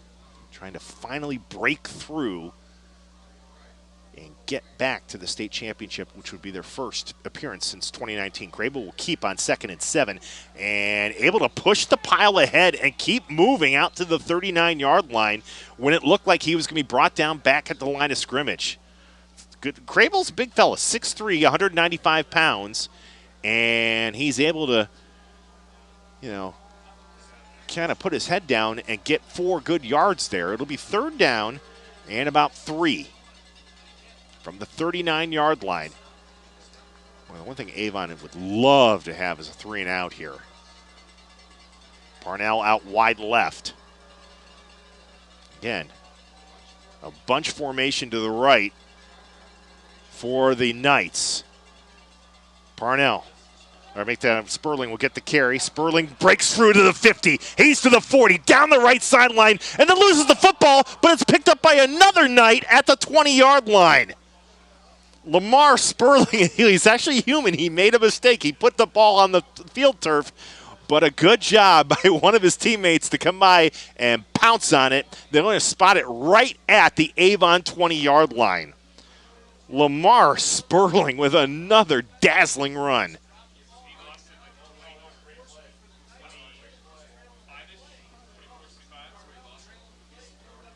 I'm trying to see who came, looking at the replay, see who came up with that recovery. It was one of the receivers. May have been, I think it might have been McKinney who made the recovery. So, ball at the 20, and it's a 1st down for the Knights, who lead by 10, and we've got timeout taken. Tim Tyrell is about 10 yards on the field, and the Knights will burn their first timeout here in the second half with 9:06 to play in the 3rd quarter, leading 24-14. Boy, Avon, you just sit there and you go, man, we had them on a 3rd down and 3. We thought we could get them. And, give credit to this offensive line for Hoban. Keyshawn Haynes, the left tackle, he's a 339-pounder, and they run a lot to that left. But Burkhart, the left guard, Michael No, the center, Will Satterwhite at right guard, and Drew Holt, the right tackle. It is a phenomenal offensive line. Now, having said that, means Sperling is, I've said it a couple times about running backs. I think he's the best I've seen. Sperling is the best we've seen this year. And that includes that Caffey 6-touchdown performance for Avon at Berea Mid-Park. But, you don't do it alone, and that offensive line is doing a terrific job. Sperling on a counter has room inside the 15, and he'll be brought down just inside the 10-yard line near the 9. So it's about 11 running on that counter to the left. And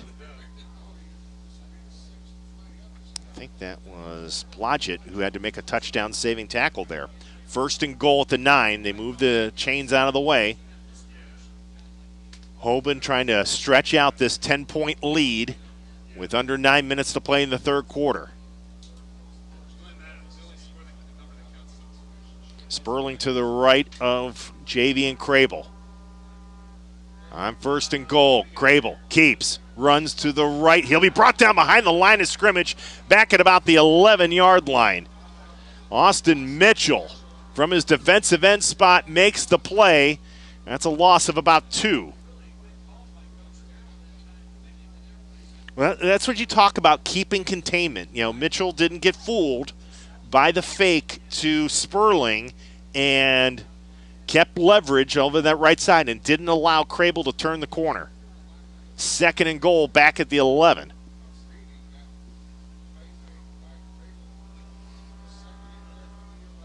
Under center, Crable gives. Sperling and Avon able to knife in there and make the play at the line of scrimmage. As I think they'll say Trevor Norman will get credited for the tackle. They may give Sperling about a yard. Actually, give Cam Santee, the safety, credit on that tackle. He was the one who came up to make the play. It will be 3rd and goal at the 10. Yeah, give Cam credit. Cam Santee came into this game with 10 tackles for loss this season. That won't be a TFL, but that's an awfully nice play, no doubt about it.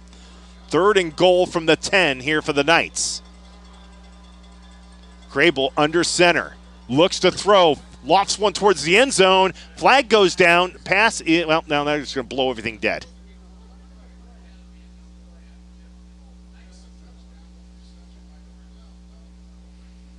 Let's see what the false start against the Knights. It would have been Sean Parnell almost had his 2nd touchdown catch of the game, but that will not be the case. So move the ball back right around to the 15-yard line. Remember, this started as a 1st and goal at the 9. You had the Austin Mitchell tackle of Crable behind the line of scrimmage, and now the penalty moves it back to the 15 and makes it 3rd and goal from there. 2 receivers flanked out wide left, Williams and Parnell.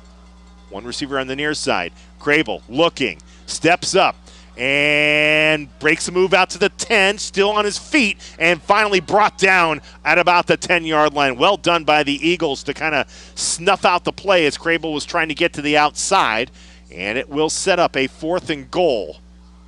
And they're going to put the ball probably at about the 9-yard line, so Charlie Durkin will come in to attempt another field goal. Now the good news, they'll actually spot it at the 8, so it'll be about let's see, we're going to put this down right at about the 15, so it'll be about a 25-yard attempt. And the good news is for Avon, you're trying to hold it to a field goal, but the bad news is Hoban took almost half of the clock of this 3rd quarter on this drive. 5:50 to go in the 3rd quarter, and we've got whistles.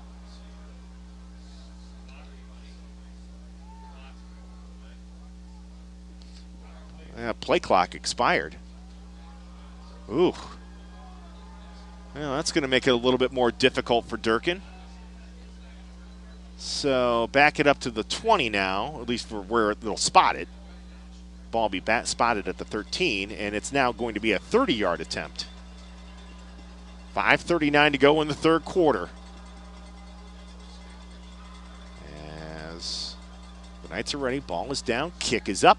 Kick on its way, angled left, and no good. Wide left. And the score remains 24-14 in favor of the Knights. And one thing Hoban did really well on that drive is milk the clock. They ate up about 6 minutes off the clock. But they come away with no points, and Avon will take over at their own 20-yard line. But only now still trailing by 10.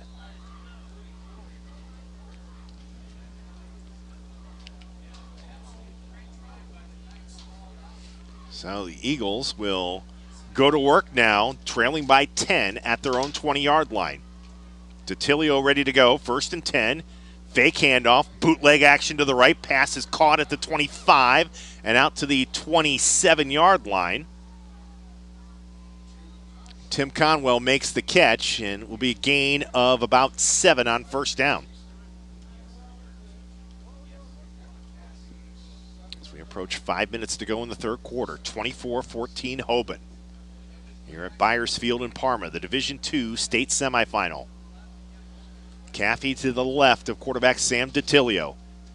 And Caffey will actually, no, it's going to be DiTilio keeping it behind Caffey. No, I take that back. It was Cappy. My first instinct was right. Nice job by DiTilio selling it, but Cappy gets the first down out to the 36. So it will be a first down. Just kind of looking at that replay again. It just basically what they do is you get that snap, and it's that read option, and it was Cappy earlier in the game kind of lead blocking for DiTilio, and DiTilio just followed it after he gave it to Cappy. So it's a first down for the Eagles now at the 36. DiTilio, quick drop, looks for Holbrook, and it's incomplete at the 39-yard line. He was pretty well covered anyway by Davion Jennings over there on the far side, second down and 10. 24-14, it's Hoban on top. The defending champs in Division II. Trying to get themselves back in for a shot at a 6th state title. DiTilio will keep. He'll run to the 40 and taken down at about the 42-yard line. It's a good open field tackle on the far side for Hoban by Tyson Campbell. Campbell doesn't make that tackle. DiTilio's still running. Sam gets 7 on that gain. It'll be third down. I make about 6, actually. So it'll be a third down and about 4 for the Eagles at their own 43-yard line. As DiTilio this time will give to Caffey, and Jacorian moves the pile ahead, but he's not going to get the first down. Maybe got a yard there, and that's really about it. So it's going to be 4th down and 3. And looks like Mike Elder's going to go for it. He understands what's going on here. You got 3 minutes, 3:30 mark to go here in the third quarter. You're down 10. Yeah, they've got to get this first down. Trailing by 10. DiTilio ready to go with 4 wide receivers. Sends a man in motion. And it was Conwell in motion, and timeout, I think, for the Eagles. Oh, no, I don't think he got the timeout. Nope. Ooh, false start. Move Avon back now. Ooh. That back to the 38-yard line. And the offense, for the moment, is going to stay on the field. I think at one point they were trying to draw Hoban off sides, but ended up backfiring. And now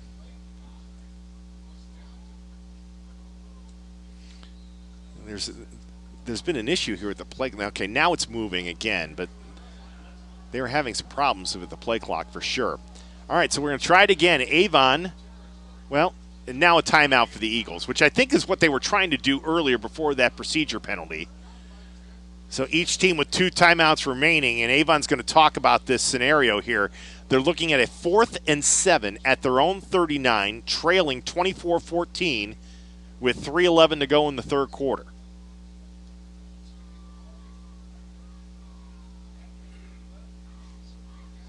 In this situation, you may say, and we see teams. I mean, if this were Medina and our guy Larry Laird, I mean, they would be going for this, no doubt about it. But it's a recognition. Look, we have not really been able to stop the Knights' offense here tonight. I mean, the only on the 2 drives the Knights haven't scored, they have a missed field goal and a fumble in the end zone. So it's a recognition by going for it here that, look, we've got to keep our offense on the field and by any means necessary here, and we've got to, otherwise it's not going to matter. So that, I think, is your thinking here. But let's see what the Eagles do here. 4th down and a long 7. DiTilio to throw. Looking over the middle. Holbrook's got it, first down at the 49-yard line of the Knights. Jennings makes the tackle. DiTilio over the middle to Ethan Holbrook for the first down. Well, and you know what? We said it earlier. It's Mike Elder trusts this team. He knows what these guys can do. So you go for it on 4th down at your own 39. Fresh set of downs for the Eagles at the Knights 49. DiTilio looks to throw. Time. Looking left. throws left, pass caught at the 40 to the 36-yard line. Holbrook again with the catch, and McKinney will finally bring him down near the 35. Deion Rogers also over there to make the play for the Knights. 2:33 to go here in the third, and a couple of DeTilio to Holbrook connections. Move the ball now to the Knights 35 and a first down. Eagles trailing by 10.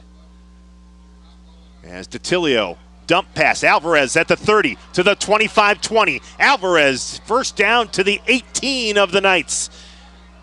And Sam DeTilio has been on point with 3 consecutive passes, and he's got the Eagles now on a 1st and 10 at the Hoban 17-yard line. Clock down to 2 minutes to go here in the third quarter. Lindsey out wide right. Bunch formation to the left for the Eagles. Pitch out. It's Earhart. And actually make that Cappy, I'm sorry. And Jacorian's brought down at the line. Well, they may give him a yard to the 16 on second thought there. But that's about it. Jordan Sewell from his defensive end spot makes the stop. And they say no gain for Cappy, 2nd and 10. Conwell and Tochik out wide right. Holbrook wide left. 2nd and 10 Eagles from the Hoban 17. Bootleg action for DeTilio. In trouble. Down he goes. Back at the 24-yard line. Jermaine James will get credited with the sack. DeTilio kind of stumbled as he was trying to get out of the traffic there that was coming in on that snowy and wet field turf. But James will get credited for the sack, and it'll be now 3rd and long for Avon back at the Hoban 24. They need to get to the 7 for a first down, so it'll be a 3rd and 17. Clock down to 45 seconds to go here in the third quarter.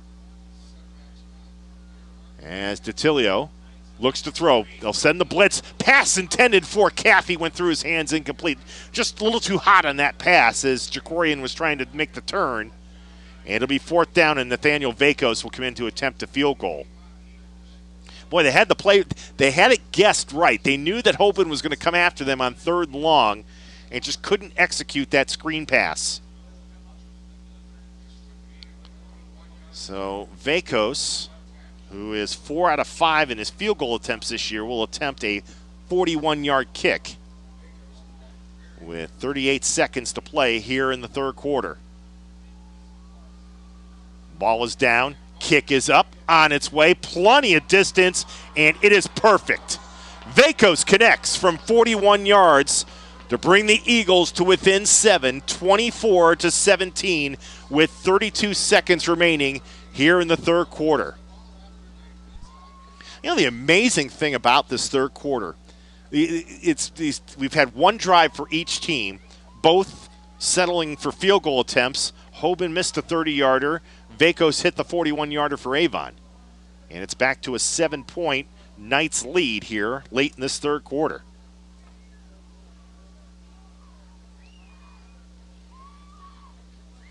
But it puts Avon now back to within 1 possession and sets us up for an exciting fourth quarter here at Byers Field as these two teams go at it yet again for the right to play in the state championship game in Division II next Thursday night.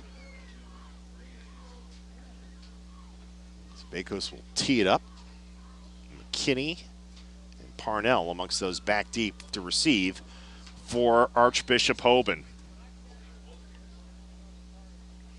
It's funny as I'm looking, I just was looking, I wonder if, would Mike Elder try a non-side here or something like a pooch kick or something like that, just as a little gadget? Yeah, not this time. As this kick will sail, when you have Vakos, you're almost automatically going to have your opponent start at the 20-yard line. No need to get cute there in a 24-17 game. 32 seconds to go in the third quarter. Sometimes you just, with coaches, I mean, we've seen it in the play. We've seen onside kicks in the playoffs. You never know. I think it was a couple weeks ago we had, I think it was Benedictine and Walsh maybe that we saw that. All right, so the Knights will start at the 20, leading 24-17 with 32 seconds to play here in the third quarter. Lamar Sperling will stand behind Javian Crable in the pistol. You got a bunch formation, including Bell, the fullback, over on the right. High snap pulled down by Crable. Sperling runs to the left, and he'll be brought down behind the line of scrimmage back at about the 19.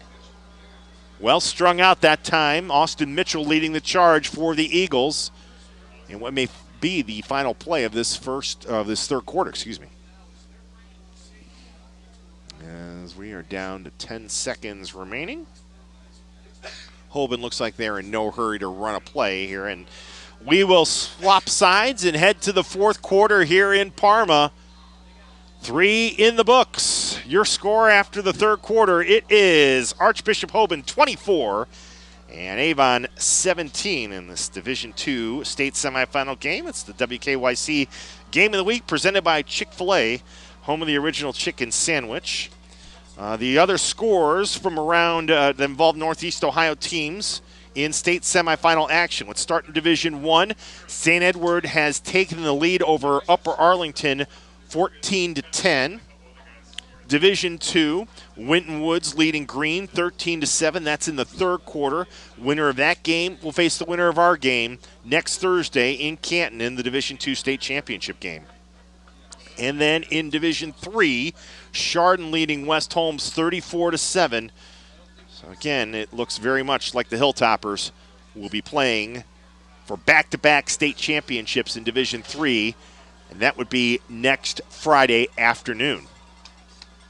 And who knows, we may be there. After the loss of 2, they'll mark it at the 18 as we start the fourth quarter. 2nd down and 12 for Hoban. At their own 18, leading by 7. Crable to throw. Looking, fires one right side. Pass is caught at the 25-yard line, but no further. And I'm going to look over. That may have been Williams on that catch over on the far side. Mark it at the 25. It will be 3rd down and 5 coming up.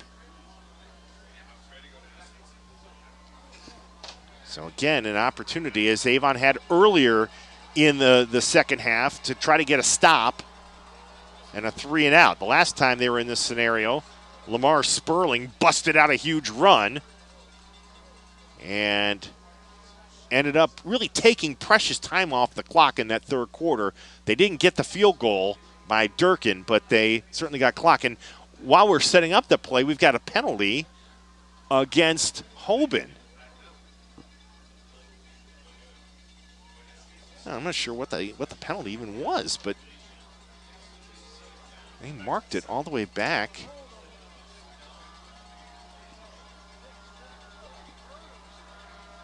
It's a 2nd down and 23, I believe. I have no idea what's going on. We've got another penalty. Someone just moved off or moved false start for Hoban. Back them up 5 more.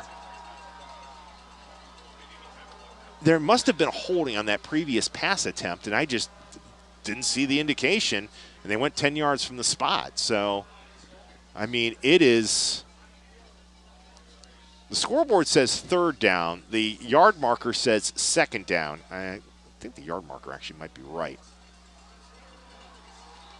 Avon really trying to pump up the crowd here on the near side. 2nd and 26. Ball spotted back at the Hoban 4 after back-to-back penalties. Sperling on the ground has some room to the right at the 10 and taken down at about the 11, maybe the 12-yard line. Now I think it'll be 3rd down. Yeah, now it's going to be 3rd and 19. Okay. I think we're all on the same page now. So you give Sperling 7 on that carry, but now it's 3rd and 19. And now, Avon just has to, read the keys and not let anybody bust out and get the football back here. Shotgun for quarterback Javian Crable. Gets the snap, keeps it, runs ahead to the 20 and hit hard at the 25-yard line, but about 5 yards shy of the 1st down. So he got about 14 on that run, but it'll be 4th and 5. Ryan Tachek was in there on the hit. And I think also Austin Mitchell was there on the hit as well. So Charlie Durkin will come in to punt. Ethan Holbrook will be in single safety near his own 42-yard line, and Avon got the stop they needed on defense. As Durkin will wait for this snap back at about his own 10-yard line. 9:43 to go in the game. Hoban by a touchdown, punts it away. High kick for Durkin. Holbrook with the catch at the 35-yard line, ahead to the 40, outside to the 45, and he'll get taken down right at midfield. So Ethan Holbrook with a good return, and they're going to mark it, I think, just shy of the 50-yard line. But Avon will have good field position, trailing by 7 with 9:29 to play here in the fourth quarter. 24-17 Hoban. Ball will be marked at the Avon 49. So give Holbrook about a return of 14. He's had a good year returning punts. We mentioned he's got a touchdown as a punt returner this year. Ryan Tachek will flank out wide right. Conwell will go out wide left. You got Holbrook on a slot right. And Caffey in the backfield with quarterback Sam DiTilio. From the 49, it's a 1st and 10. DiTilio to throw. Has time, throws to the right. Pass is caught at the 45 by Caffey down to the 40. A juggling catch, but a first down to the Hoban 39-yard line by Jacorian Caffey. That wasn't pretty, but you'll take it if you're Caffey. And the Eagles now with a 1st and 10 at the right hash at the Hoban 39. Caffey will stand behind and to the right of DiTilio. And it'll be DiTilio on the keeper to the 30, to the 25, and down to the 23-yard line. Give him about 16 on that pickup and another Eagle first down. So we go under 9 minutes to play in the ball game. As just a beautiful read option once again by Sam DiTilio. Caffey will again stand behind him in the pistol. 3 wide receivers for the Eagles. DiTilio gives Caffey with some running room to the 15 and taken down just shy of the 10-yard line. Another first down for the Eagles, and Jacorian Caffey nearly busted that for what would have been a 23-yard touchdown. Give him 12 on that pickup. It's 1st and 10 Eagles at the Knights 11. Trying to punch this into the end zone and tie the ball game. Tachek, Conwell, wide left. And you got Holbrook wide right. Conwell in motion, and he'll head now to the right. 1st and 10, DiTilio from the pistol. And we'll roll right. Looking in trouble, tries to get rid of it and does so at the last second at about the 10-yard line. Otherwise, he would have been sacked. I think it might have been Baskerville who had pressure coming in. It was. And DiTilio was able to get it in the vicinity of a receiver, and it'll be 2nd down and 10. He didn't miss grounding by much, but he was able to get it in the zip code of a intended receiver. At least I think that's going to be the verdict. It is. They'll move it to the left hash. Oh, there was a flag against the Knights. And move it up now. 1st and 5 at the 6. The give is going to be keeper. DiTilio runs it in, and he'll take it for the touchdown for Avon. And another beautiful read option by Sam DiTilio. Fakes to Caffey and scores from 6 yards out to pull the Eagles to within 1, pending the extra point. Sam DiTilio has scored 3 rushing touchdowns tonight. None bigger than that one.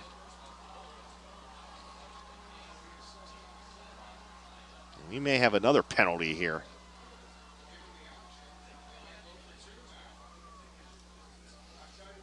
Let's see here. Mike Elder's talking to an official. There was a penalty after the touchdown, and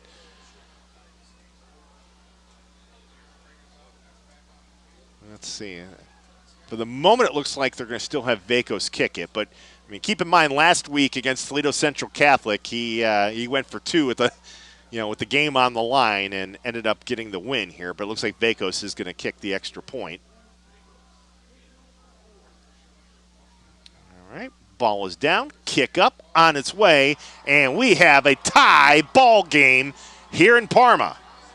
24-24 with 7:57 to go here in the fourth quarter. Sam DiTilio with his third rushing touchdown of the game on a nice mixture on that drive of runs and passes, which has been Avon's key all night long. And the Eagles, after being down 10, and it looked like they were going to be down worse, have battled back to tie the game.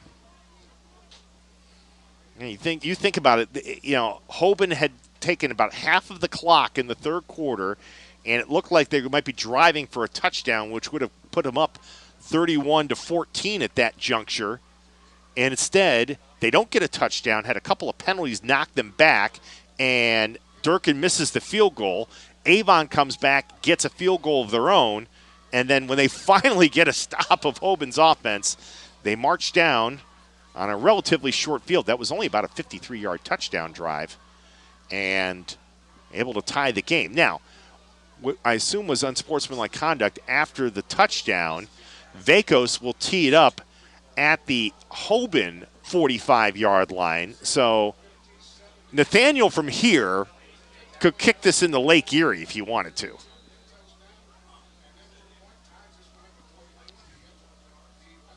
So this might be the easiest touchback kick here for Nathaniel, all year long. Nope, they're going to try an onside. There it is.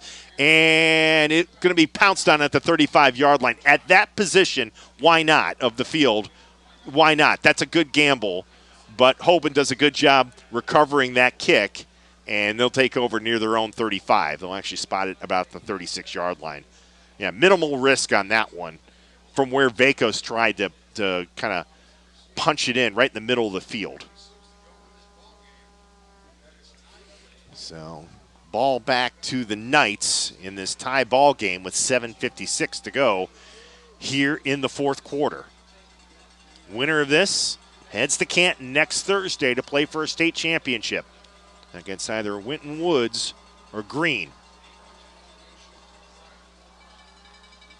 JV and Crable ready to go. 1st and 10, Knights at their own 36. They'll go on a jet sweep, and it's well read by the Eagles. They're going to run out the ball carrier back to the 30-yard line. As again, it was McKinney on the jet sweep, and after having a problem with it the first time, the Eagles have done a much better job containing it. They're going to mark that loss back to the 33-yard line. Loss of 3, 2nd and 13.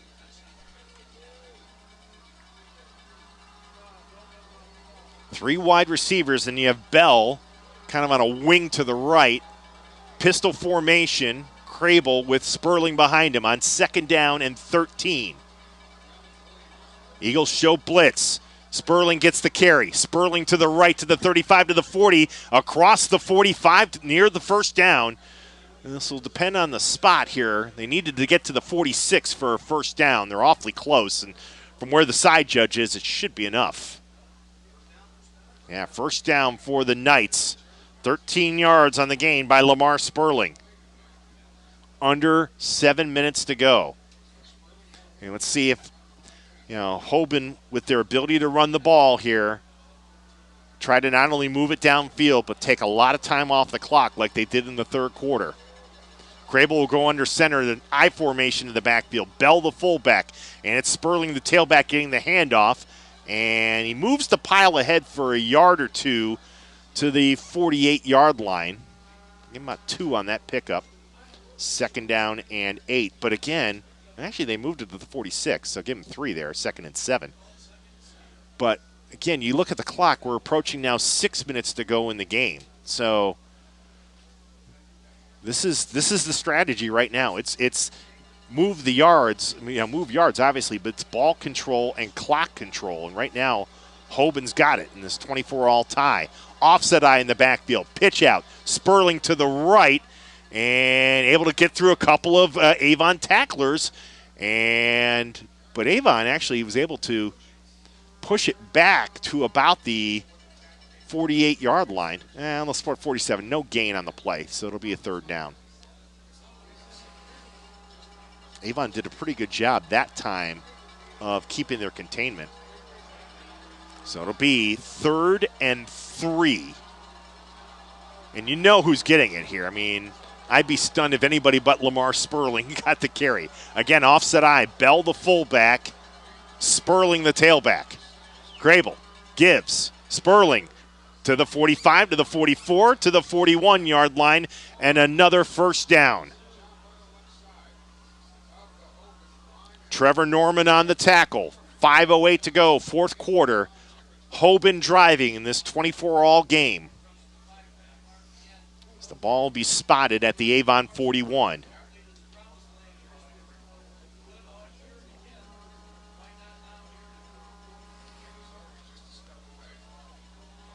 Again, it's going to be the same formation, and I think we're probably going to see this look for the rest of this drive. Crable under center with the offset eye. Bell and Sperling pitch out. Sperling to the right, to the 40, to the 35. Another first down as he dives across the 31. Well, as I say that, hang on. Hang on. No, they're not going to give him the first. They're going to mark it at the 32 and say that's where his knee touched down. And although it looked like from up here he had dived forward for the first down. Give him 9 on that pickup, and it's 2nd and 1. And that's actually the way Hoban is marching right now. That's almost an advantage. Gives them an extra play. More time to burn off the clock as we go now to 4 minutes to play here in the fourth quarter. 24 all in this Division II state championship, or state semifinal game, for the right to play in the state championship. Baskerville in motion. Sperling gets the carry again, surges ahead for the first down, then got pushed back, but took it to the 29-yard line, and that's a first down. Just watching him, he looked like he had a big burst there, and then all of a sudden got stonewalled back, but it was enough for him to get the first down on that surge to the 29. Fresh set of downs for the Knights. And again, just watching that clock, we are down to 3 minutes and 30 seconds to play. Both teams, by the way, have 2 timeouts remaining. Now this time, Hoban will go back to the pistol. Well, let's see what Crable does. Yeah, it will be a pistol. And Sperling will get it. Sperling cuts inside the 29 and falls forward to about the 27. Austin Mitchell makes the stop. 2nd down and 8. 3 minutes to play here in Parma.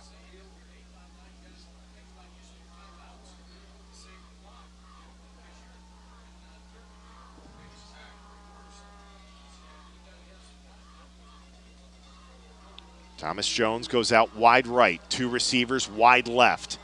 Again, the Knights will operate from the pistol. 2nd down and 8 from the Avon 27. We're all knotted up at 24. Eagles show blitz. High snap. Crable pulls it down, runs to the 25, inside the 20, gets the first down to the 15-yard line. Javian Crable with an excellent effort there as he caught that high shotgun snap and was able to take it forward and got about 12 or 13 on that rush. And now it's another first down. Clock in motion again. 2:15 to play in the ball game, and the Knights have it at the Avon 15-yard line.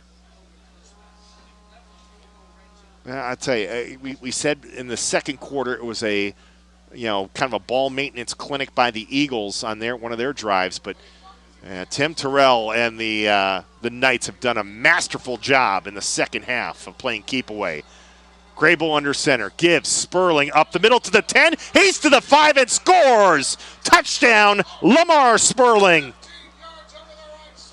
With 1:47 to go, the Knights have retaken the lead 30-24 on a 15-yard touchdown run by Lamar Sperling. His 2nd touchdown of the game. His 41st rushing touchdown of the season, 42nd touchdown overall. That was an impressive drive by the Knights. A lot of Lamar Sperling, but Javian Crable helped to set it up with a brilliant run. Here's the extra point for Durkin. It is up, and it's good. 1:47 to play. Plenty of time for the Eagles, who now trail by 7. They've got 2 timeouts remaining. And with their offense, don't go anywhere. Eagles just played an overtime game last week against Toledo Central Catholic. Anybody up for some more overtime? Why not? First things first, Avon will have to respond to that touchdown drive, a marathon touchdown drive by the Knights. And you could just kind of tell, I mean, it ended up being, what, about a 64-yard drive, I think it was, because they started at the 36. And you could just tell that was going to be the strategy. It was going to be a lot of spurling and a lot of running that clock and kind of ball control. And it was masterful by the Knights. So Avon will have Kaufman, Holbrook, and Tommy Tachek all back deep to receive this kickoff by Durkin, now trailing by 7. And the kick will be fielded by Holbrook at the 4 on a line drive. He'll go to the 20, to the 25. Oh, he had a seam there, but got tripped up at about the 27-yard line. I'll tell you, credit where credit is due to Eli Lee. I don't know necessarily if Holbrook scores a touchdown, but Eli Lee makes a critical special teams tackle to stop Holbrook from getting a big chunk of yards there. So for the Avon Eagles, it's pretty simple. They start at the 26. They have to go 74 yards in a minute 42 to try to equalize this thing. Or if Mike Elder wants to roll the dice again, maybe go for 2. And before we even start this drive, the Knights will take time out. They've got 1 remaining. What a finish. You know, Tyler Carey and I were talking this week. You know, this has been such an interesting postseason. We had a nail-biter on this very field to start the playoffs against with St. Ignatius and Menor. And we've had a couple of, you know, I don't say blowout games, but games where, you know, the winning team has been pretty, decisive with their wins. St. Edward last week, Olmsted Falls against Barberton. Fairly close when Walsh and Benedictine played, but I mean, we haven't had a barn burner like this one yet in the playoffs, and now we got one here. All right, so the Eagles now out of the timeout start from their own 26. DeTilio ready with 4 wide receivers. Back to throw. Time. Throws. Holbrook at the 35. Gets the first down to the 40-yard line. And the clock will stop to move the chains with a minute 33 to go. First down, Eagles. Trips right for the Eagles. 1 receiver left. DeTilio ready. And he'll go on a quarterback draw. And this time, Hoban ready for him. They bring him down at the 41-yard line. For the first time tonight, the Knights able to stop that QB draw, and they're actually going to spot DeTilio for a loss back at the 40. So it's going to be a loss of about a half yard, and it's also going to force Avon to burn one of their 2 remaining timeouts. With a minute 22 to go, it'll be second down and a long 10 back at the 40-yard line. That was, it may have been Thompson who tripped him up. That was a great job. You know, all night long they have problems with Sam DeTilio's running, but they finally, at the right time, make the play. Avon will come out with Drew Lindsay out wide left, Holbrook, Tachek, and Conwell all out wide right. Caffey in the backfield with DeTilio on 2nd and long. Avon needs a touchdown, trailing by 7, a minute 23 to play. DeTilio to throw. Steps up, pressured. Down he goes, back at the 35-yard line. Jordan Sewell, the sophomore defensive end, makes the sack back to the 35, and Avon has to use their final timeout with a minute 16 to go, and they're going to be facing a 3rd and 15 coming up. Well, for most of the night, the Eagles have done a good job with pass protection, but Sewell was finally able to get to DeTilio. And Avon running out of chances here now with a minute 16 to go, facing a 3rd down and 15.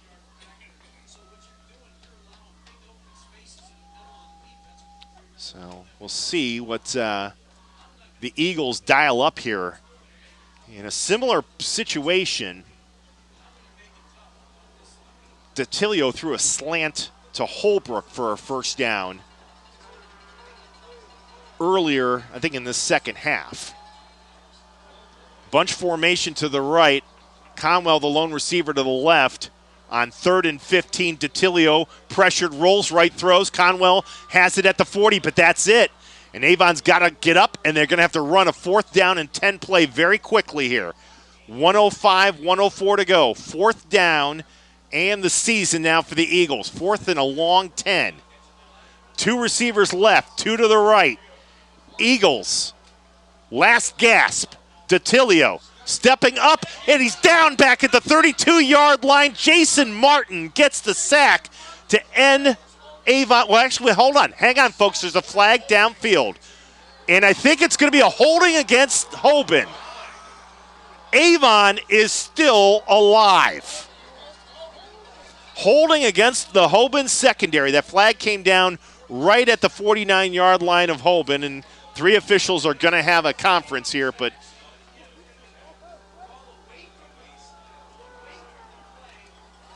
so it will be defensive holding. We have a final from Twinsburg. Chardon advances to the state championship in Division III. They beat West Holmes 41-7. That's 27 wins in a row for Mitch Hewitt and the Hilltoppers, and they'll try to defend their Division III state championship next Friday afternoon. Okay, that penalty, it's still 4th down. It's 4th and 8.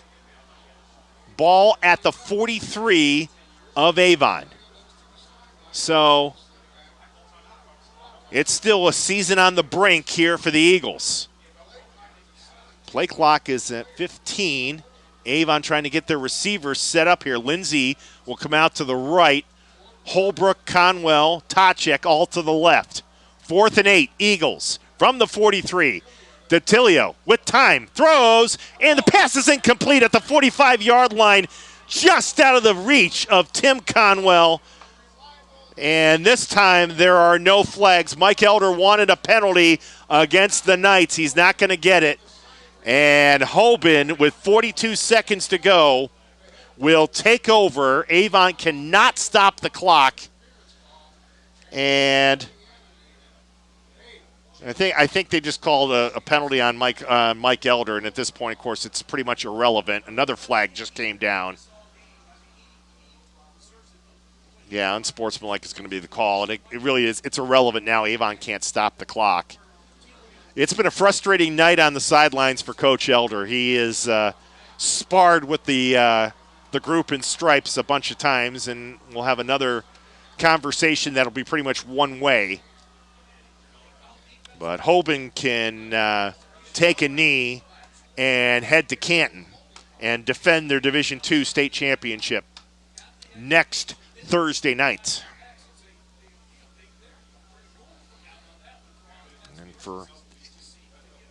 And this was a double penalty, so basically 30 yards got marked off here, and they'll move it all the way up now. The ball will go to the Avon 14 for Hoban with 42 seconds left. Sperling is way deep in the backfield here, so it's going to be victory formation for Archbishop Hoban. And for the 4th time since 2017, the Knights will deny Avon a trip to the state championship game. And just kind of look down and you look at these Avon players, and they thought they had it, and Hoban was able to overcome everything Avon gave them tonight. And Tim Terrell and Archbishop Hoban on their way to the Division II state championship game. It's a final at Byers Field. Hoban 31 and Avon 24.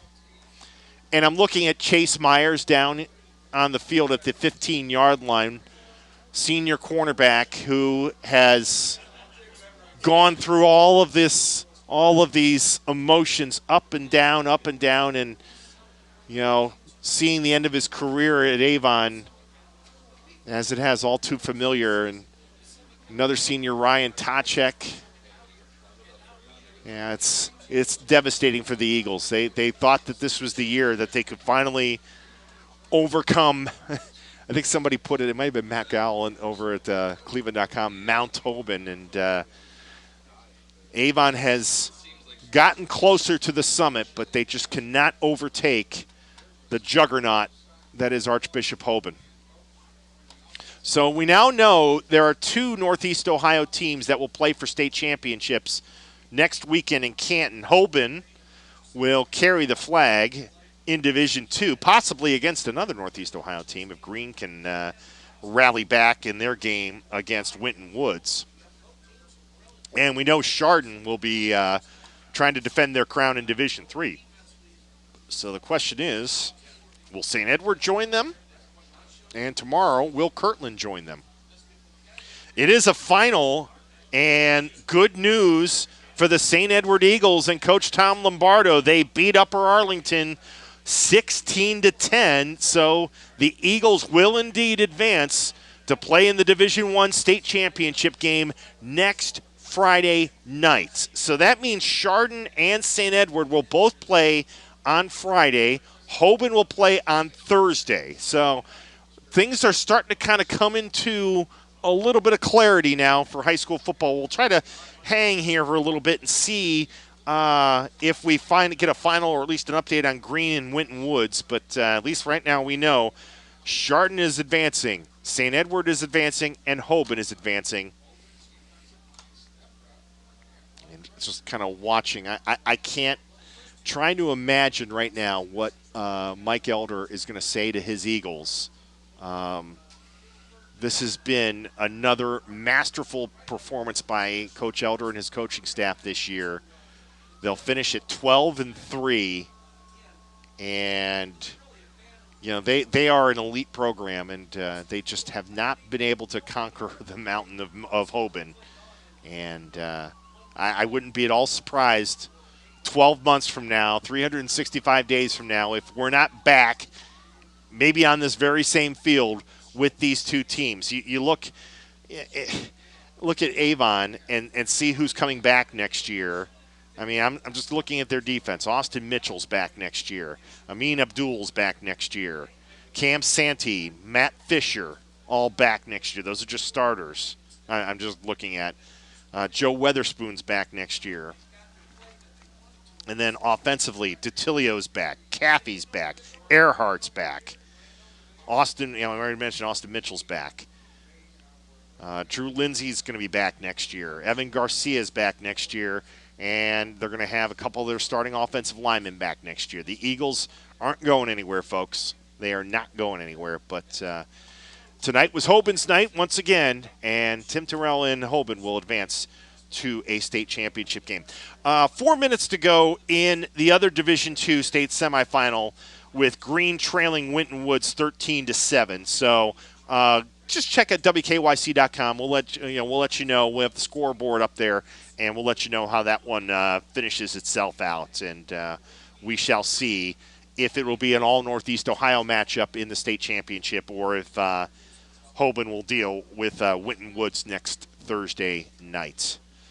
Well, I'll tell you what a phenomenal game with 2 phenomenal programs tonight here at Byers Field, and gave us everything we'd hoped we would see and a lot more, and really kind of makes you look forward to next week, and for us potentially a doubleheader next Friday night. We'll wait and see how things play themselves out with our schedule, but I would venture to guess that will probably be at least part of our coverage next week down in Canton to see both Chardon and St. Edward battle for state championships.